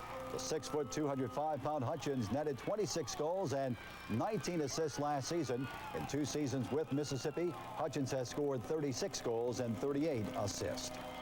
The United is back with the Pack. The Mississippi SeaWolves announced that the left wing signed a contract with the ECHL club today. Hutchins played in 48 games with the SeaWolves last season and was tied for the team lead with 11 power play goals. The 6-foot, 205-pound Hutchins netted 26 goals and 19 assists last season. In 2 years with Mississippi, Hutchins has scored 36 goals and 38 assists. He becomes the 13th player to sign with Mississippi. For the time by the Mississippi SeaWolves, the defenseman was named Mississippi's Rookie of the Year last season. He played in 39 games and netted 1 goal and 9 points. At the summer line, free agent right wing Jay Legault. The 6'4", 220-pound Legault played in 35 games with the Florida Everblades last season and posted 8 goals and 32 points in 16 playoff games with the Everblades before losing to Idaho in 5 games in the Kelly Cup Finals. He bagged 2 goals and 5 points. SeaWolves signed goaltender Jason Wolf. The 6'5", 230-pound Wolf played with Roanoke last season and posted a 16-16-3 record. He's a big guy. Hockey fans, the season is right around the corner for our Mississippi SeaWolves. The Wolves begin their quest for the Kelly Cup October 22nd. Now, the ECHL Hockey Club needs support from the community and increased attendance to ensure that they'll stay here in South Mississippi. Here to talk about plans for this year, Director of Sales and Marketing Jesse Martin and Events Coordinator Brad Smith. Thanks, guys, for being with us. Jesse, first of all, we know we're close. The paint is on the ice, and this happened, what, last night? Actually, Wednesday night. Wednesday night. Tell us a little bit about that. Well, we started out, we had about 100 Booster Club and fans from the coast come down. We invited everybody out to come out and paint the ice, and we started off at 8:30, got done about 4 in the morning. When you feel that chill in the Mississippi Coast Coliseum with the first time the ice is down, you know that time is going to go like that, and you're going to be dropping the puck any day now. I tell you what, this last couple of days coming back to work, knowing there's a little bit of chill in the building, definitely got hockey on the mind. Jesse, let's crunch some numbers very quickly. Did you guys set a goal? What was your expectation going into the season in terms of season tickets? In terms of season tickets, we set a goal of 1,600, and right now we're right about 1,500 season tickets. So we're ahead of pace last year. And actually, this is probably going to be the second most season tickets after we hit our goal in the history of the SeaWolves. So everything's going on the right track. Yeah, and we certainly hope so, because I think for the long-term survival of this team, I think it's a very important year. And we certainly hope South Mississippi pitches in and supports the Wolves. Brad, what do you got planned? And now, events coordinator, first of all, what does that mean? Well, just trying to get people out to the game. You know, we got a bunch of big events out planned for this year. Opening night, we have the big Military Appreciation Night, where all the military bases will be out there. On December 4th, Saturday night, we're giving away a Harley-Davidson, which is the first time in SeaWolves history. It's a big Harley-Davidson bike rally night, where it's $1 raffle tickets for everybody to win. We also have a big high school challenge, where the Empress Audio is sponsoring the SeaWolves High School Challenge, where we're offering $30,000 worth of prize money.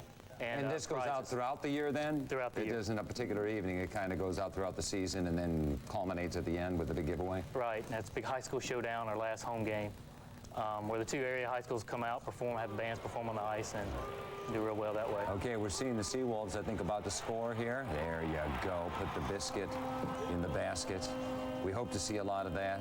Jesse, the importance of getting the business community involved, because that's been an up and down relationship over the years, and I think it's been a key objective of the front office, Bob Woods, the GM, and everybody, to get businesses involved. What is the importance of that? Well, let me start off by saying this, Dave. This year's been a banner year for the SeaWolves. Businesses across the coast have been stepping up to the plate. It's really going to be one of our best years. Our dasher boards are going to be filled. Our ice is completely filled with sponsorship. We only have a few spots left on the dasher board. So, if you're looking to come on and help us out, get in early, because we're not having completely filled this year. So we're actually getting a good good help from the coach this year. The community's backing it up, and they want to see us stay down here for the 10th year. Yeah. And Brad, the big picture, just less than a minute or so left, of these kinds of events, making sure you have entertaining things going on at intermission. It's more than just how well they play on the ice. It's really about the total package, isn't it, in terms of entertainment? How important are all of these other different things, these events?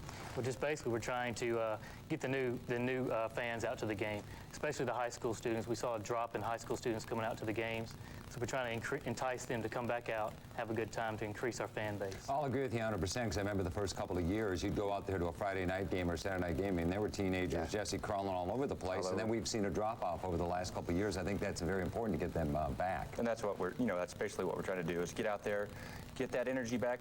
Younger kids bring more energy, and gets people like you out there cheering in the stands. Yeah, well, I'll always cheer for the SeaWolves, ladies and gentlemen. They've got some great packages, too, by the way, for season tickets. You can call 275-WOLF if you want more information on what is available. They have a variety of packages, so it's a great opportunity. And circle October 22nd on the calendar. Our arch rivals, those Louisiana Ice Gators out of Lafayette, will be in town to kick off the 2004-2005 season. Jesse, Brad, thanks for coming by. Take good luck. Get back to the office and get down the selling tickets. Darryl Campbell is back with the Pack, signing a one-year deal with the Mississippi SeaWolves. The 27-year-old Campbell took business classes in Ontario last year. During the 2002-2003 ECHL season, Campbell bagged 15 goals and 17 assists as a member of the SeaWolves. And Chris Cava, the 24-year-old Thunder Bay, Ontario native, scored 3 goals and 5 points last season in 46 regular season games, and the SeaWolves open up about a month away on October 22nd. Yeah, bringing back some good familiar faces mixed in with some interesting new faces. That's right. So thank you, AJ. I appreciate that. Hey, how about named Gallagher, but don't worry. I don't think he's going to show up wearing a beanie and crushing assorted fruits and vegetables with a mallet. Let's hope not, anyway. Brian Gallagher is a rookie goalie out of Ohio University, and in college he had a very good record, 23-2-1. Tonight in high school swimming, 3 players to tryout agreements, and one of the 3 hails from Gulfport. 22-year-old Justin Messer becomes the first local player to try out for the SeaWolves after playing his entire youth hockey in the Gulf Coast Youth Hockey Association in Biloxi. The SeaWolves also inked left wing Tyler Bellamy and forward Andy Johnson. Coach Bob Woods opens training camp Friday morning in the Mississippi Coast Coliseum. SeaWolves camp also starts Friday morning, training camp that is. 3 players have been assigned from the AHL, Anthony Battaglia, Kerry Ellis-Toddington, and Ricard Oquist. Back in the ice opening preseason training camp today. On day 1, head coach Bob Woods and assistant coach Stephen Walby welcomed 26 players on the Coliseum ice. The roster includes a mix of familiar veterans, free agents, and 6 rookies. Coach Woods says it's great to lace up the skates, getting ready for the 9th season in the ECHL. Looking at the talent that I seen here this morning, I'm pretty pleased with how our summer went. So a lot of new faces, a lot of guys we got to get to know and see how they develop here over the next week or so. And looks like we're going to have some tough decisions to make. The SeaWolves open the 2004-2005 season on October 22nd against the Louisiana Ice Gators in the Coliseum. Officially underway. Today, 26 players hit the ice. Day 1 of the training camp for Mississippi SeaWolves head coach Bob Woods. Bill Snyder has this update. The grind begins for Bob Woods and the SeaWolves. From now until next spring, it's all about ECHL hockey and the push for the Kelly Cup. The first camp roster features a blend of cagey familiar veterans like Mike Martone, who's back after a few years in college. It's just not the same thing. We only played 28 games and then playoffs as opposed to here we're probably near 70 games. So, we're on the ice every day here, and probably the best part about it is I don't got to go to classes. There's also some new guys looking for their shot at the pros. Guys like Gulfport's Justin Messer. 4 years ago, he was an in-line terror at the skate park. Now he's getting a once-in-a-lifetime chance with the Wolves. And I didn't know I'd be here right now. It's just an honor to be here, and I appreciate the opportunity. Opportunities knocking for 3 new goalies. Brian Gallagher, Randy Heavey, and Jason Wolf are competing for 2 spots on the team. It's a new thing for all of us, coming in, no one's returning, so we all have to get used to the same things, new atmosphere, new coaches, everything like that. So, I think it'll be a good opportunity for everybody. Now Bob Bob Woods and assistant coach Stefan Walby have to figure out who's worthy to wear the SeaWolves sweater on opening night. At the Coliseum, Bill Snyder, WLOX Sports. And opening night is 2 weeks away from tonight. They will host Louisiana. So we have high school football and also the SeaWolves. Choose between coming to the coast and playing for the SeaWolves or going somewhere else like Wheeling or Toledo. What do you do? Well, one of the three men battling for the goalie position says choice A worked for him. Everybody's goal is to win the championship, and the fact is, I mean, the guys who win championships are the guys who end up moving up too. So I mean, it's just it's a really big factor that they've had consistently. They've had the best teams, you know, in the league here. So I mean, that was probably the major drawing point for me coming here. And today the Wolves got some help from above, if you will. Forward Jeff Hutchins was assigned to the Wolves from Grand Rapids. Up center Nicholas Corbet. He was assigned by the Rochester Americans of the American Hockey League. He played with 2 ECHL teams last season and scored 9 goals and 15 assists. And that's all I get sports. All right, thank you. The SeaWolves completed another day of training camp this morning. Tomorrow at 2, Coach Bob Woods will send his hockey team against Pensacola in a closed-door scrimmage in the Mississippi Coast Coliseum. The SeaWolves will no longer have the playing services of player coach Stefan Walby, who announced his retirement July 7th. Besides providing instant offense, goals, and assists, Walby provided leadership. He's still providing that leadership, serving as the SeaWolves assistant coach. Bob Woods is happy to have Walby on his bench. You know, he's been out there with me before when he was injured last year and the year before. So, you know, I think he's going to be a big asset for me and the team. And, you know, we're going to have a lot of fun together. I think we complement each other very well. And we're both on the same page and have the same goals. So I think it's a good fit. The SeaWolves and the Louisiana Ice Gators dropped the puck on the 2004-2005 ECHL season on October 22nd in the Mississippi Coast Coliseum. In a closed-door scrimmage, the Mississippi SeaWolves battled the Pensacola Ice Pilots in the Mississippi Coast Coliseum this afternoon. First period, the Ice Pilots leading 1-0. Corey Nielsen shoots. Chris St. Jock pokes it in, 2-0 Pensacola. At the other end, Jeff Hutchins of the SeaWolves knocks home a loose puck to make it 2-1. Second period, SeaWolves down 3-1. Mike Mortone fires the slap shot. That's in the net. 2 minutes later, it's Hutchins again in the front of the net. Game tied, 3-all. Still in the second period, the SeaWolves take the lead as Anthony Battaglia scores. 4-3 SeaWolves. Mississippi would win 7-4. There's the final. SeaWolves 7, Ice Pilots 4. And let's hear what Coach said about today's game. Okay, we don't have Coach, but we'll have a full report tonight at 10 o'clock. This afternoon, the Mississippi SeaWolves outgunned the Pensacola Ice Pilots 7-4 in a preseason scrimmage at the Mississippi Coast Coliseum. Bill Snyder was there and has the story. There's nothing like getting a win right out of the gate, even if it is preseason. The Wolves showed off a little bit of everything against Pensacola.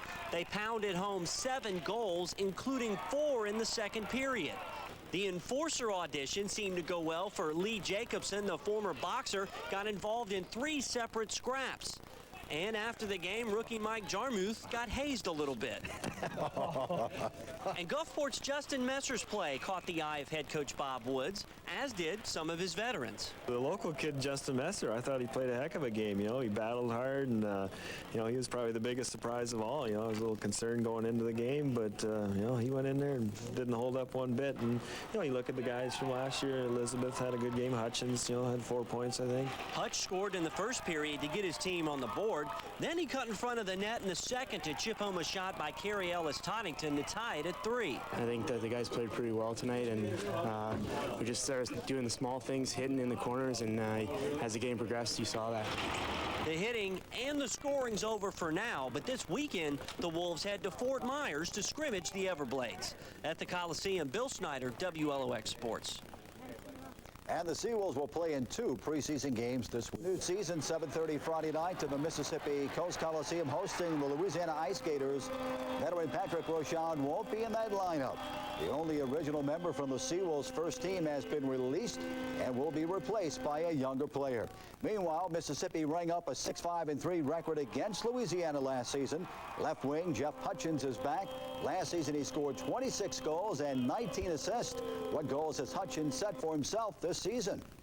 using my head a little more and, going in the right areas and especially conditioning this year. And, being at the next level, and conditioning is so important. And I think that we're taking the right attitude on this team this year to get our conditioning up and for the long haul. Following Friday's season opener, the SeaWolves will host the Pensacola Ice Pilots 7:30. Hard, and now they're counting down the hours to Game 1 of the 2004-2005 season. In a little more than 3 hours, the puck will drop, and the SeaWolves will start their drive for the Kelly Cup. Joining us now from the SeaWolves to tell us more about tonight's game, our head coach Bob Woods, also manager and assistant coach, and former SeaWolves player Stephen Walby. And great to see you guys. Hello. Feeling good about this? It's going to be a big game to start with, isn't it? Playing your big rival. Well, that's just it. Anytime we play Louisiana, it's usually a big game, and to do it on home opener, it doesn't get any better than that. So it'll be a good test for our team, and we'll see what we're made of right away. Yeah, it's going to be great. Now, Stephen, this has to be different for you. You're wearing a suit. You're not wearing your SeaWolves uniform. You're not going to be on the ice. What does that feel like now that you're assistant coach? Are you going to have a little bit of sadness mixed with excitement tonight about your new role? Yeah, I think tonight will be the toughest night. This night and the opening night of playoffs. I think just the smell of the ice, the fans in the background, the first national anthem you hear, and you're normally on the ice. So, tonight I think will be the toughest night. But if when we come out with a victory, I think it'll be all right. And I know you're excited about this new role too. Oh yeah, I mean this is something that. 3 years ago when I first called Bob Woods, we talked about it on the phone, and this is sort of where I wanted to be, and I'm really excited for it. Now, Bob, you have a new role too tonight. I mean, you're not only head coach, but you're the general manager. So how are you going to work all that together? Because you've got to not only worry about the game, you've got to worry about things like concessions and attendance and all those other things. It's definitely a little tougher, but I got a great staff in place right now, and they've been working their butts off all week long, and it's been a little hectic, but I told them today I have to focus on hockey, and I have total confidence they'll have everything under control. And then you have Stephen out there too by your side to help you out. Well, that's just it. For me to take on the responsibility as a general manager, I told our owners that I needed to have Stephen help me out, and he's been great so far, and he's only going to get better. Well, tell me a little bit about the team this year. What are some changes people can expect and look for? Well, there's a lot of new faces this year, and I think with the NHL situation, the lockout and that, it's really caused a trickle-down effect from the AHL level, and I think our whole league is going to be a lot more improved, and I think the fans are going to like what they see. I know I was pretty impressed so far with our team, and again, tonight will tell us a lot more. Stephen, are the guys kind of giving you a hard time this time around since you were on the team with them last year and now you're kind of telling them what to do and where to go? Well, yeah, I mean, they're giving me a hard time, but they also know in a fun way, I'm sure.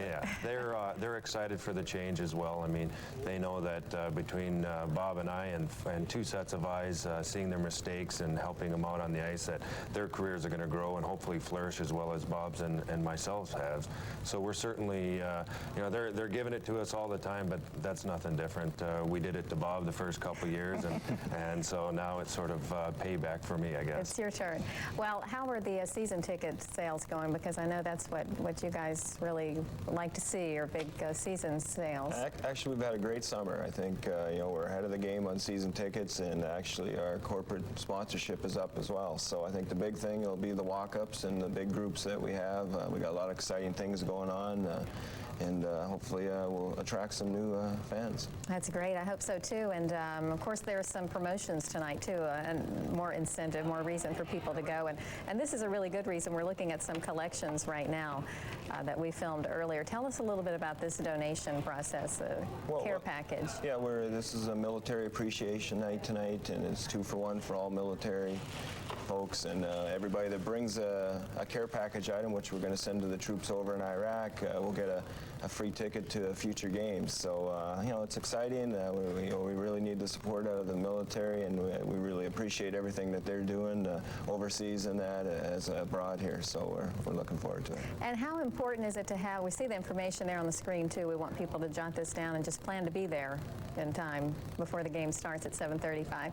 And how important is it to have a big turnout and all that fan support tonight, this first game? Well, we had our season ticket reception Tuesday night, and we had a huge crowd, the biggest crowd we've ever had. So the excitement's in the air, and you can kind of feel the buzz. And we're anticipating a big crowd tonight. And again, I hope the guys put on a good show, and we can come out with a win and get the season off on the right note. Okay, we'll go out there and get them, and good luck. Thank you very much. Thanks for coming on the show. Thank you.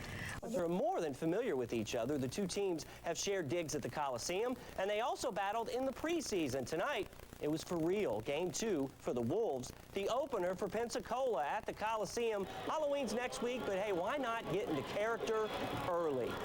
First period, watch a wicked slap shot by Mike Jarmuth. That's cash.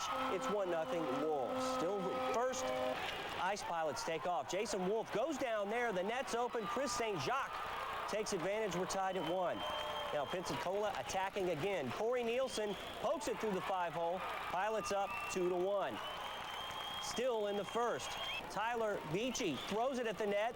Wolf and Dwayne Hay battle. Hay wins that war. It's 3-1 Pensacola after 1, and the Ice Pilots ice it 4-2 over the SeaWolves. The Wolves now 1-1 on the year. On this Saturday night, I'm Brad Kessie. Carla Reddit has the night off. One side says an expanded convention center will create almost 1,200 jobs. The other side argues that a devastating hurricane will put the burden to pay for the expansion squarely on Harrison County residents. In 10 days, Harrison County will vote on a referendum that raises the hotel tax and enlarges the Coliseum complex. That referendum is tonight's top story. Go SeaWolves! 36 times a year, SeaWolves fans file into the Coliseum for a regular season hockey game. They are very familiar with the condition of the 27-year-old complex. We need a new convention center. We need this thing needs to be repaired. The Harrison County referendum on November 2nd ballots wouldn't impact the cost of a refreshment purchased at a hockey game. It would add an extra 2% tax to county hotel bills. I think it would be okay to do that. We pay more on hotel taxes when we go to other states. I don't think 2% would hurt the Mississippi Gulf Coast. Opposition forces think it will hurt the area. They tell people there are better ways than the 2% tax to get better hockey seats and a bigger convention center. But the likely Harrison County voters we met seem sold on the expansion. I feel it's necessary. It's good for the economy of the coast. I think this is a great place to live, and it brings more people and more revenue to the coast. I spoke to 10 people at the hockey game, and nobody said anything against the expansion. But both sides of this issue know from their polling data there are people in Harrison County opposed to the Coliseum referendum. Expansion supporters need to win November 2nd with at least 60% of the vote. Otherwise, the new convention center and the Coliseum improvements will be tabled for at least 2 years. For the SeaWolves to get in sync with each other thanks to all the new faces on the roster. Tonight, game number 4 against Gwinnett, the team that booted the Wolves out of the playoffs last season. At the Wolves' Den, it's Goldilocks and the 3 unidentified animals. Are those beavers or rabbits? Who knows? We'll call the Animal Kingdom and ask them. First period, Gwinnett's Mike Vigilante with some vigilante justice. 1-0 Gladiators. Off the face-off, Kerry Ellis-Toddington. The wicked slap shot. We're tied at 1-1. Now the Wolves on the power play. Toddington fires. Jeff Hutchins redirects it, and it's 2-1 Wolves. Second period now. Austin Miller fires away. Travis Elizabeth there on the rebound, and it's 3-1 Mississippi. Now Gwinnett on the power play. Brad Shell shoots. Randy Heavey stops it. Brett Engelhart scores on that rebound. It's 3-2 after 2, and it went to overtime, went to a shootout, and good news, the SeaWolves outlast the Gladiators 4-3 in the overtime shootout. The Wolves play tomorrow at 5:05. Have a spooky theme since it's All Hallows Eve. We'll start at the Wolves' Den. Would it become a house of horrors for the visiting Texas Wildcatters, or would a train show up? It's safe to say Mississippi has given hockey fans, maybe it's a ghost train, plenty of chills and thrills this weekend. Tonight we found out the true identity of Spider-Man. It's a kid and his new sidekick, Lizard Man. 19 seconds into the game, John Snowden getting Texas on the board. That wicked slap shot, 1-0 Wildcatters. Second period, the Wolves go shorthanded. Louis Dumont to Anthony Battaglia. Nice moves there, and we're tied at 1. We move to the third period. This is a trick for sure. Watch Snowden throwing it in behind the net on Jason Wolf on Halloween. Wolf is the goalie. 2-1 Texas. 17:38 of the third. Nicholas Corbet, the backhanded pass to Travis Elizabeth. We're tied going to overtime. The Wolves ended up in a shootout for the second night in a row. The home team scored 3, including that one by Kerry Ellis Tymington. The Wolves win another close one, 3-2 over Texas. The guys found a way, they never quit. We had a bad goal against us there to put them up, but the guys just kept battling away, and we did what we had to do to win. We just work hard, and every shift, we can't take a shift off. I mean, we came out to a slow start, our line, and we got the tying goal, which was huge, and then the guys in the shootout did their job. We'll now have a nice little 2-game winning streak going. Tuesday night, they take on Pensacola at the Wolves' Den. You can go vote and watch. Their third win against 2 setbacks Sunday night to the Wolves' Den, zipping past Texas 3-2 in a shootout. After netting a goal 19 seconds into the game, John Snowden bagged a second goal in the third period, giving the Wildcatters a 2-1 lead. With only 2:22 left in regulation, Nicholas Corbet sent the puck to Travis Elizabeth. He tied the game, forcing overtime. After a scoreless OT, the SeaWolves scored 3 goals in the shootout compared to 1 by Texas. Mississippi goalie Jason Wolf denied Mark Wires, and the SeaWolves posted back-to-back shootout victories. These 2 wins are big. I hated that we give away a point both nights, but we'll take our 2 and hopefully continue to get them. It's real big for us to come back and get 2 points in both games. That adds up. By the end of the year, we could either be in or out of the playoffs by 1 point. And that'll help us out. The SeaWolves are back on the home ice tomorrow night at 7:05, hosting the Pensacola Ice Pilots. Sunday night, Mississippi SeaWolves head coach Bob Woods shuffled up his lineup. He acquired left wing Pat O'Leary from PD for future consideration, signed free agent goalie Matt Underhill, waived goalie Randy Heavey, and placed Jay Legault on the 30-day injured reserve list. The Pensacola Ice Pilots coasted under the win column with a 5-0 blowout over the SeaWolves Tuesday. Nothing went right, and the SeaWolves will come out fighting Friday night at Gwinnett, facing a very good Gladiators team.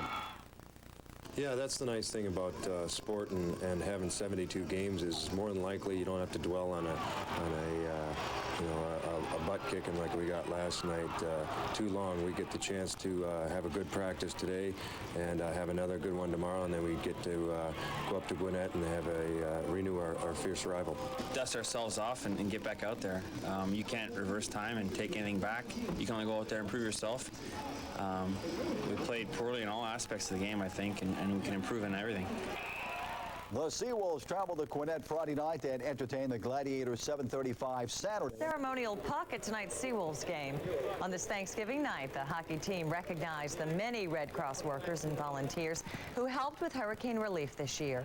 The players wore a special patch on their jerseys tonight to honor the Red Cross disaster team. Thousands of volunteers in those type of efforts. I think it was over like 40,000 different volunteers from all over the United States worked those hurricanes down in Florida, in Mobile, Pensacola. And following tonight's game, the SeaWolves auctioned off those special jerseys. All the proceeds went to the American Red Cross Disaster Relief Team. Well, as for the game itself, up next in sports, Bill will show us if the SeaWolves were able to emerge victorious over the Las Vegas Wranglers. Hey, what happens in Vegas stays in Vegas, but what happens when a couple of casino cities battle on the ice? Tonight, the Las Vegas Wranglers came to town. The SeaWolves were hoping to play the role of cooler in this one. To the Wolves' Den first period, Morton asked to Dana Lattery. He misses, but the puck is just waiting for a push. It comes from Jason Spence, 1-0 Vegas, and yeah, it is something to cry about, or laugh about. I don't know if it's laughing or crying. Davies, gotta love him. And still in the first, Lattery. Jeff Attard played a 2-man game. Lattery gets the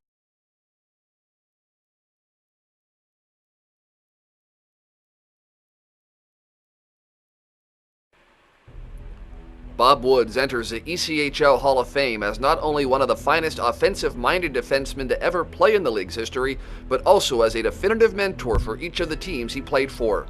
Able to take charge both on the ice and in the locker room, Woods served as captain for multiple ECHL teams and transitioned his leadership skills into a coaching career that continues to this day. A native of Leroy, Saskatchewan, Woods played junior hockey with the Brandon Wheat Kings and finished second in goals among WHL Blue Liners in both of his 2 seasons with the club. He was then selected by the New Jersey Devils in the 1988 NHL entry draft and launched his professional career with the Utica Devils of the American Hockey League. Following this stint in the AHL, Woods began his ECHL journey with the legendary Johnstown Chiefs in the 1990-91 season, where his offensive prowess was evident from the start. He scored 37 points in just 23 games, and during his 4-season run in Johnstown, Woods averaged a point per game, notching exactly 190 points in 190 games. After a season in Europe, Woods returned to the ECHL in the 95-96 season, playing for Hall of Fame coach John Brophy with the Hampton Roads Admirals, before joining the Mobile Mystics the following year, where he was named to the All-ECHL second team. That next season, Woods moved on to play for the Tallahassee Tiger Sharks, where on March 14, 1998, he fired an astonishing 17 shots on goal, setting an ECHL record which still stands today. At the start of the 98-99 season, Woods joined the Mississippi SeaWolves under head coach Bruce Boudreau, where he led the SeaWolves in both goals and points, playing in all 70 games that season. Later that year, Woods would lead the SeaWolves onto the Kelly Cup title, rallying from a 3-1 deficit and winning the decisive Game 7 in double overtime in front of a sellout crowd at the Mississippi Coast Coliseum. Woods went on to play 2 more seasons with Mississippi, concluding his playing career in 2000-2001, but went straight from the ice to behind the bench for the SeaWolves, and as head coach led the team to the Kelly Cup playoffs in each of his 4 seasons. He would later rejoin Boudreau with the Hershey Bears of the American Hockey League in 2005-06, where he would win a Calder Cup title as both an assistant and head coach. Once again alongside Boudreau, Woods currently serves as an assistant coach with the National Hockey League's Anaheim Ducks, utilizing the skills he once honed working his way through the ECHL. At the conclusion of his ECHL career, Woods had amassed a total of 599 games, more than any other defenseman in ECHL history, and his assists and points rank him second in scoring defenseman behind only Hall of Famer Chris Valasevic. He won 187 games as a head coach in the league and continues to demonstrate his leadership in the NHL as one of the many respected ECHL alumni at that level. And now, after 14 seasons in the league, his ability both on In late July of 2005, the East Coast Hockey League's Mississippi SeaWolves named Stefan Walby their 5th head coach in team history. But just weeks later, the very same Gulf waters that give Biloxi and the Gulfport region its beauty came crashing down on the city, flooding the streets and ripping businesses and homes down to their very foundations. Our arena is literally across the street from the beach. It had 6.5 feet of water in it. It had white caps rolling over. I mean, all of our gear and all of our stuff was floating back out into the Gulf. That's how close it was. The aftermath of Hurricane Katrina would leave the city of Biloxi in ruins and put hockey operations for the SeaWolves on ice. Even now, 2 years later, signs of Mother Nature's power still looms on the beaches of Biloxi. And while a full recovery will take many years, the city is moving in the right direction. For people that haven't been there, yes, there'll still be a shock, but for people that have been there, it represents rebuilding, it represents perseverance, and it's pretty cool. Once filled with 6.5 feet of Gulf waters, the Mississippi Coast Coliseum is newly remodeled and ready to play host to professional hockey for the first time in 2 years. I'm sure the people of Biloxi and the Gulf Coast area are really looking forward to having the SeaWolves playing again and a team representing their town and their area. It's going to be emotional, I mean, for the fans that stuck through it and the Gulf Coast region. I mean, it's just an unbelievable feeling to get everything back on their feet and get everything back going here. We're like the NHL to them down there, and we make them proud, and we play hard every night, but it's going to be a really exciting night, and it's going to be a sold-out crowd. It's very exciting, and it only happens in sports that you get a chance to outwardly, express these emotions to everybody, and everybody gets to rally behind it. And those players in the locker room, they don't know what they're going to get a taste of until they come out and see what they did for this community. It's one more lick that Katrina can't take from them. It's going to be outstanding.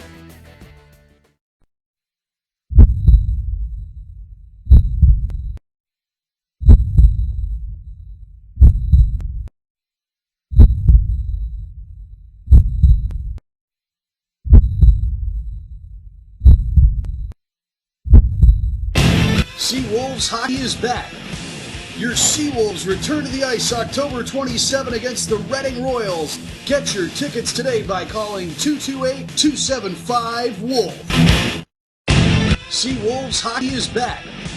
Your SeaWolves return to the ice October 27 against the Reading Royals. Get your tickets today by calling 228-275-WOLF. I'm trying to get the paper. What time is it? The time is 7:05.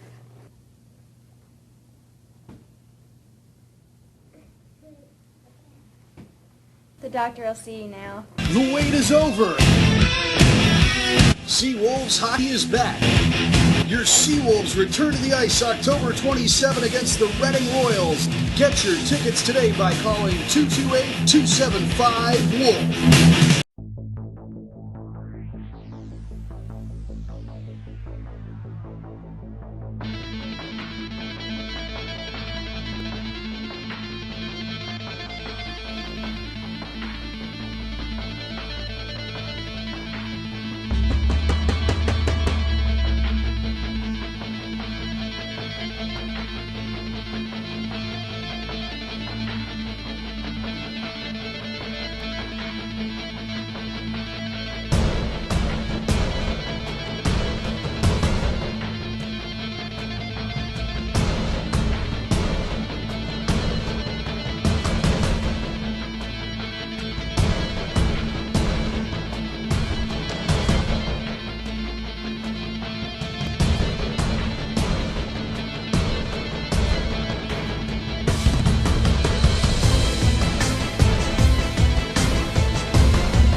by Sullivan.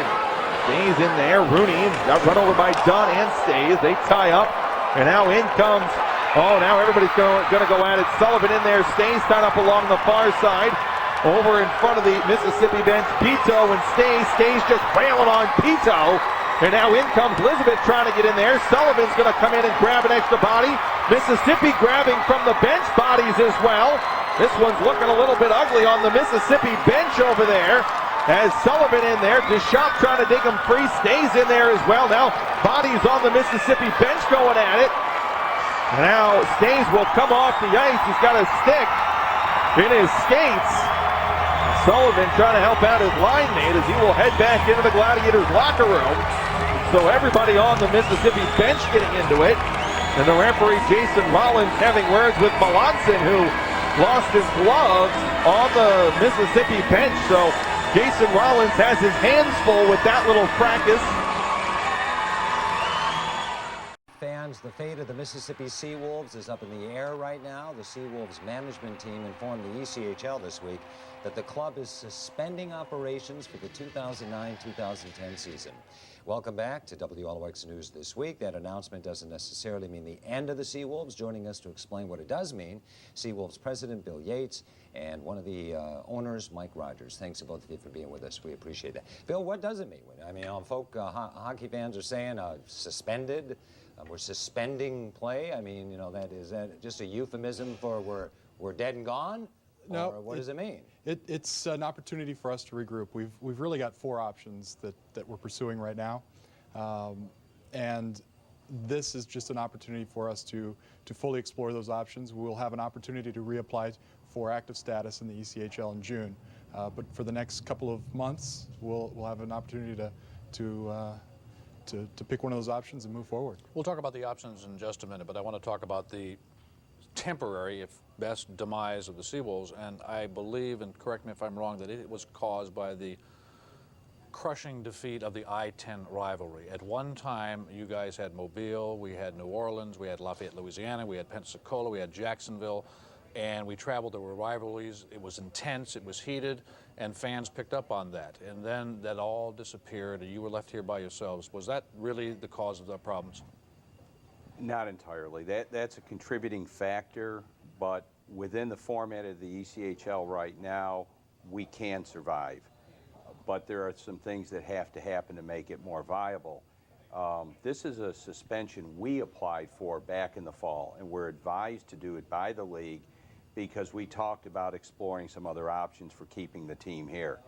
And the league said, file for this, and then come January, we'll have a meeting, it'll be approved, and it is not an irrevocable suspension. You can come back and reapply. Well, and that's what they did. They said if we didn't do it and then we wanted a suspension, it would be very difficult to grant one. Having heard you just say it dates back to the fall, it almost negates my next question, but I'm going to ask it anyway, Bill.